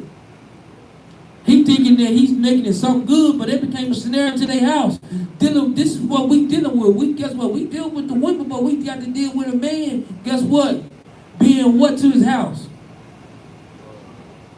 A snare into his own house. Yes, we got to deal with that. Read. Verse 28. Thus was Midian subdued before the children of Israel. Because the Lord they won the battle. The children of Israel subdued Midian, right? For how long? Read. So that they lifted up their heads no more. If they lift up their heads, they mean they tore their butt up, right? Read. And the country was in quietness 40 years in the days of Gideon. So 40 years of Gideon life, right? Midian was quiet. Meaning the Lord gave them peace from the Midianites, man. Right? That means, guess what, man? Look, Jerubbaal, they was putting it down, man.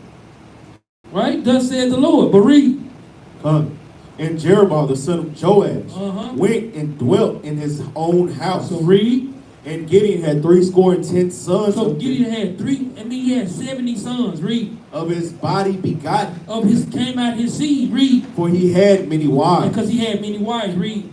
And his concubine that was in Shechem, Salaki, she also bare him a son, whose name he called Abimelech. Because we're going to deal with Abimelech. Right? We're going to deal with him. Right? What did Gideon say that he didn't want to do? He didn't want to rule over. That's what he said, plain, right? Read it on.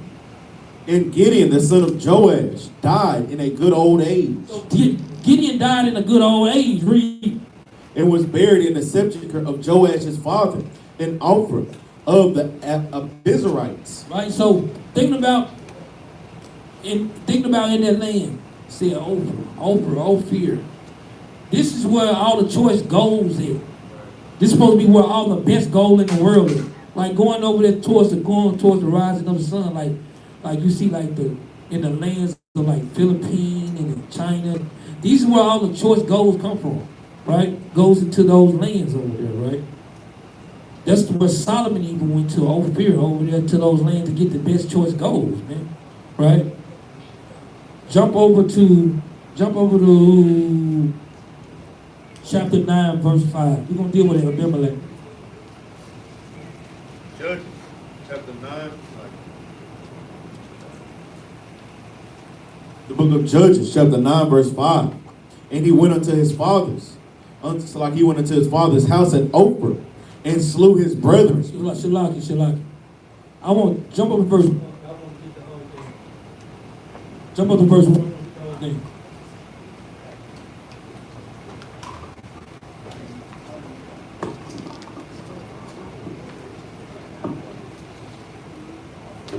It's crazy. And I changed all of them now. Personally. The book of Judges, chapter 9, verse 1. And Abimelech, the son of Jerubbaal, went to Shechem unto his mother's brethren, and communed with them, and with all the family of the house of his mother's father, saying, Speak, I pray you, in the ears of all the men of Shechem, whether it is better for you, either that all the sons of Jerubbaal, which are 70 persons, reign over you, or that one reign over you. Remember also that I am your bone and your flesh. So guess what? You got to think about it. He came from Shechem. Remember, he was one of the concubines. His mother was one of the concubines from Shechem. Right? Abimelech didn't have the same mothers as the rest of the 70. He said, look, I'm y'all kinsman. Basically trying to bank them in. Like, do y'all want these 70 to rule over y'all, or do y'all just want just one? Right? Read. And his mother's brethren spake of him in the ears of all the men of Shechem all these words, and their heart inclined to follow Abimelech. So they spoke, because guess what? They trying to get everybody to follow Abimelech, right? Read.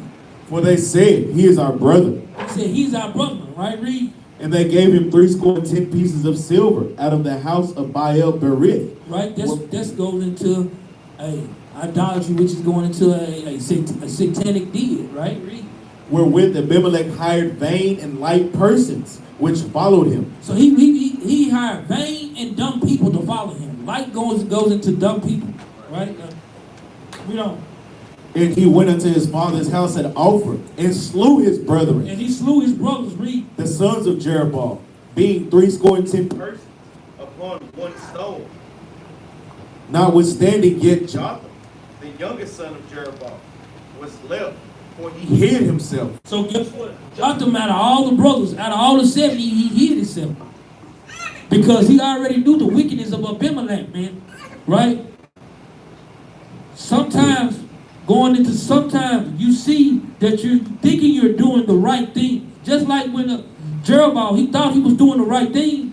Guess what? He took away all the gold of the Ishmaelites and told them, hey, give it to me. I'm gonna make a ephod, man.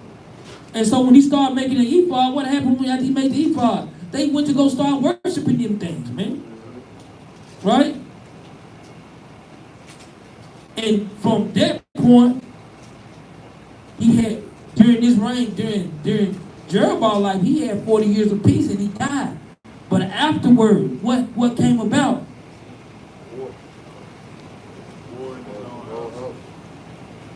What y'all say? I can't hear nothing. War in his own house. They had a war in his own house. Right? So we got to be making sure brothers have their spirits checked in the right place, because sometimes you can be that one that's doing this to your own house. You're not thinking that you're doing it because you're thinking, oh, I'm in the truth, man. I'm doing thus said the Lord. Negro, you not. And you not. You be doing things all the wrong way. You're not seeking counsel. You're not doing what thus said the Lord. You doing what you think is right. Because we read that Gideon did this and he took all this and he made an ephod. Guess what? Ephod is holy. That was supposed to be holy. But did the Lord tell him to do that? He didn't. You didn't read one time that the Lord told him to do that. And that's how you get yourself in trouble. You start doing stuff that the Lord told you not to do. Now you think it might not hit you, but it hit somebody afterwards. Why you think getting 70 children that got killed? They just got killed because he's thinking that he's doing something right because he had peace. Within those 70 years, within those 40 years, he had peace. And he thought everything was cool. Why you think the Lord said keep the commandments so you and your children should live? Brothers got to start and let that meditate in your spirit. Because you thinking that you can be the one that's doing it right and you're not. Right? This is something you need to seek counsel on. Because of some of the little things that you're going through in your own household, you thinking that you're doing it right. Sometimes you need to be seeking counsel on the things. Because if she arguing back and forth with you, maybe I'm doing it wrong. Let me seek some counsel to see if I'm doing this thing the right way. Because sometimes I'm not doing it the right way. You brothers get that. Right? Read that out. Come. Verse 6. And all the men of Shechem gathered together in all the house of Millo, and went and made Abimelech king by the plain of the pillar that was in Shechem. See how that go? Jerubbaal said, no, we're not going to reign over y'all. They made him king. They made him king. And he told them, no, I didn't be with my sons, ain't going to do this. But the people of Shechem wanted that. Right? Because, look, his mama come from Shechem. But his daddy was an Israelite. His dad said, hell no, we ain't rolling like that. Guess what? And Abimelech, for him doing that, he rose up in his stead and killed all the rest of his brothers. Imagine if a fool killed all his brothers. God dang. That's a tough one. That's a tough one for somebody to sit up there and do that, right? But it said Jotham, he fled away. He the only one out of all of them that fled. Right? Read on up. Because, man, I'm talking about, look, I'm going to tell you something. Jotham, he was a man after his father's heart, man. Look, I'm going to tell you something, man. Brother is in the spirit like he mud, man. Watch how he break this parable down. Read this. Verse 7.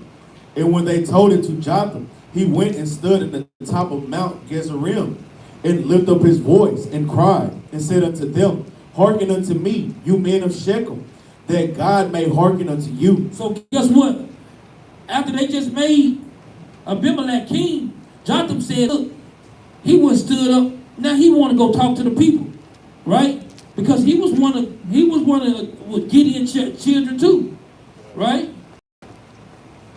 He's been to quote this parable, right? And he hoping, guess what, brothers and sisters, if they was in the right spirit, they should be able to catch it. Read it up. Verse 8, the trees went forth on a time to anoint a king over them. He said the trees went forth to a time to anoint a king over them, right? Read. And they said unto the olive tree, reign thou over us. So they asked the olive tree to reign over us, right? Read. But the olive tree said unto them, What the olive tree said? should I leave my fatness, wherewith by me they honor God and man, and go to be promoted over the trees? So he said, should I leave my fatness where I worship the Lord and honor the God? So I need to be over y'all, right? Watch this, read it. And the tree said to the fig tree, come thou and reign over us. So guess what? It went from the olive tree to the fig tree. Now they said, because the olive tree didn't want to reign, so the fig tree come on reign.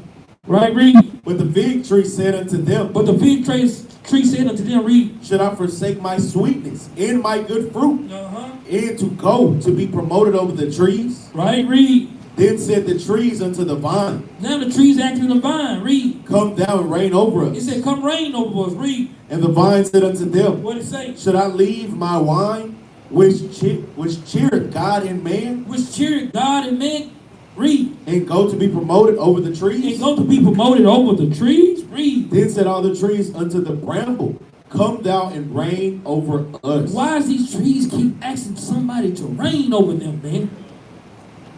Right? Because you got to think about how brother spirits, we want to keep on getting our spirit. This is how brother spirits run. When you're being tossed to and fro, you want to constantly keep asking the next one, the next one. Won't you go to where the source, they keep giving you the source? They telling you, I'm serving God, I can't do it. I'm serving God. This is how brother spirit keep on wanting another man to come on. Right? He's talking to the bramble now. Read verse 15. And the bramble said unto the tree, read. If in truth ye anoint me king over you, then come and put your trust in my shadow. So now the bramble said, you know what? If you anoint me king, put the trust in my shadows then. Read. And if not, let fire come out of the bramble and devour the cedars of Lebanon. So guess what? He said, if I be ruled over you, you're going to follow my rules. If not, I'm going to burn your ass down to the ground. Basically what he's saying. Right? Read. Now therefore, if ye have done truly and sincerely, in that ye have made Abimelech king. So if we done truly and sincerely, and you made Abimelech king, read. And if ye have dwelt with Jerubbaal. And if you had dwelt with Jerubbaal. So like, if ye had dealt well with Jerubbaal. So like for real. If you had dwelt well with Jerubbaal, read. In his house. And his house, read. And have done unto him according to the deserving of his hand. Deserving of his hands, read. For my father fought for you, and adventured his life far, and delivered you out of the hand of Midian. So he said he delivered you out of the hand of Midian. What, brothers, what is we reading? What is this parable going into so far? Let me see what brothers' mind is, man. Well, I'm telling you, bro, look. This parable is going into what we read in chapter 8, man. This parable is going to what we was going in chapter 8. It's just giving us an extensive breakdown on how the people kept asking to get another king. Even after Jerubbaal died, they still wanted a king. To the point, guess what? That bramble, who's the bramble? Abimelech. God dang it, brothers. Y'all better lock in, man. Man, we got these brothers doing push-ups in this mug in a minute, man. Wake y'all ass up, man. Right? Read. Verse 18. And you are risen up against my father's house this day, and have slain his sons. And have slain his sons.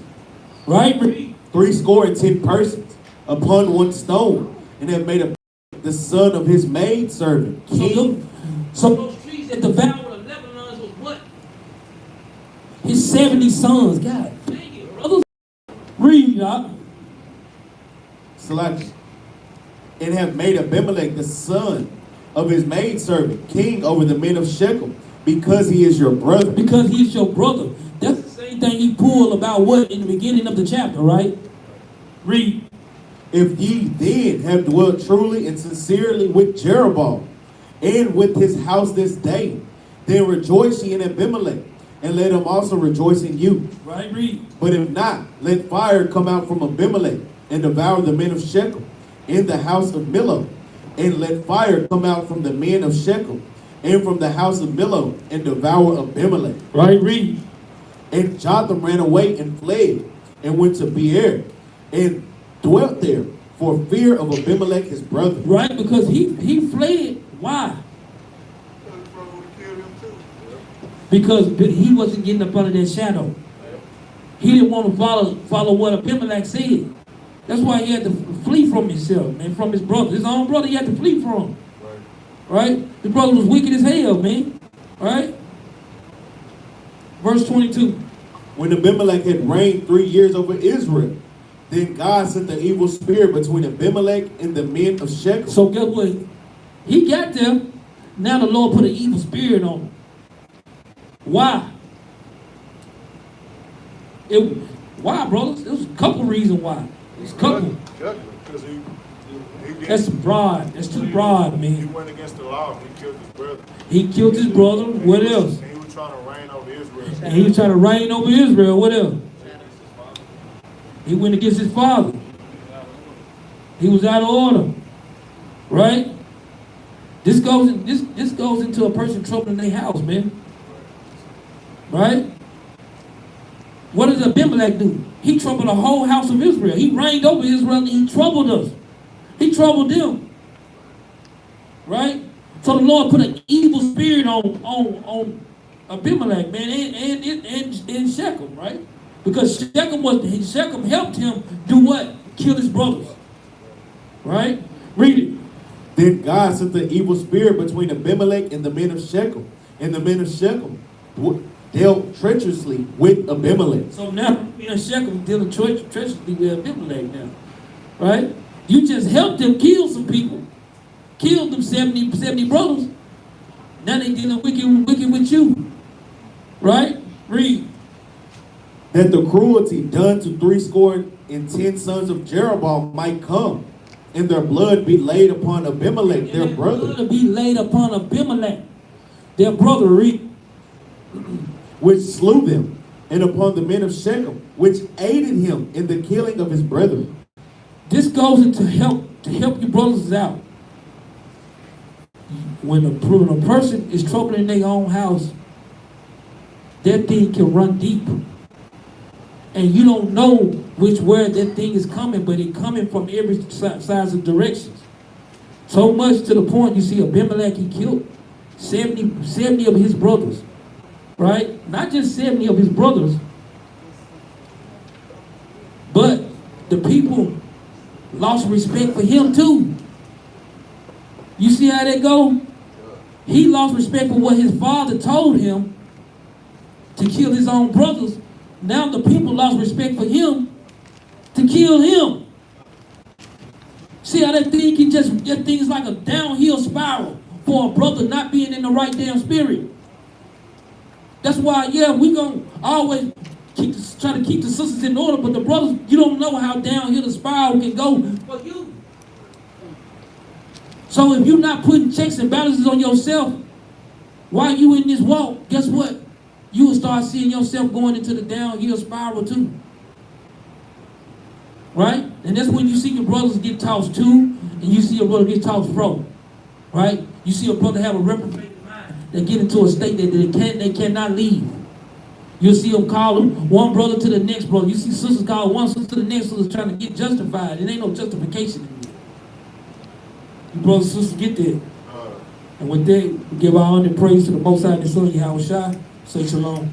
Shalom. We say follow God's law, statutes, and commandments. Let's get the commandments. Go to Leviticus chapter 23. This is right here coming up, man. It's coming up real soon. Leviticus 23:23. The book of Leviticus, chapter 23, verse 23.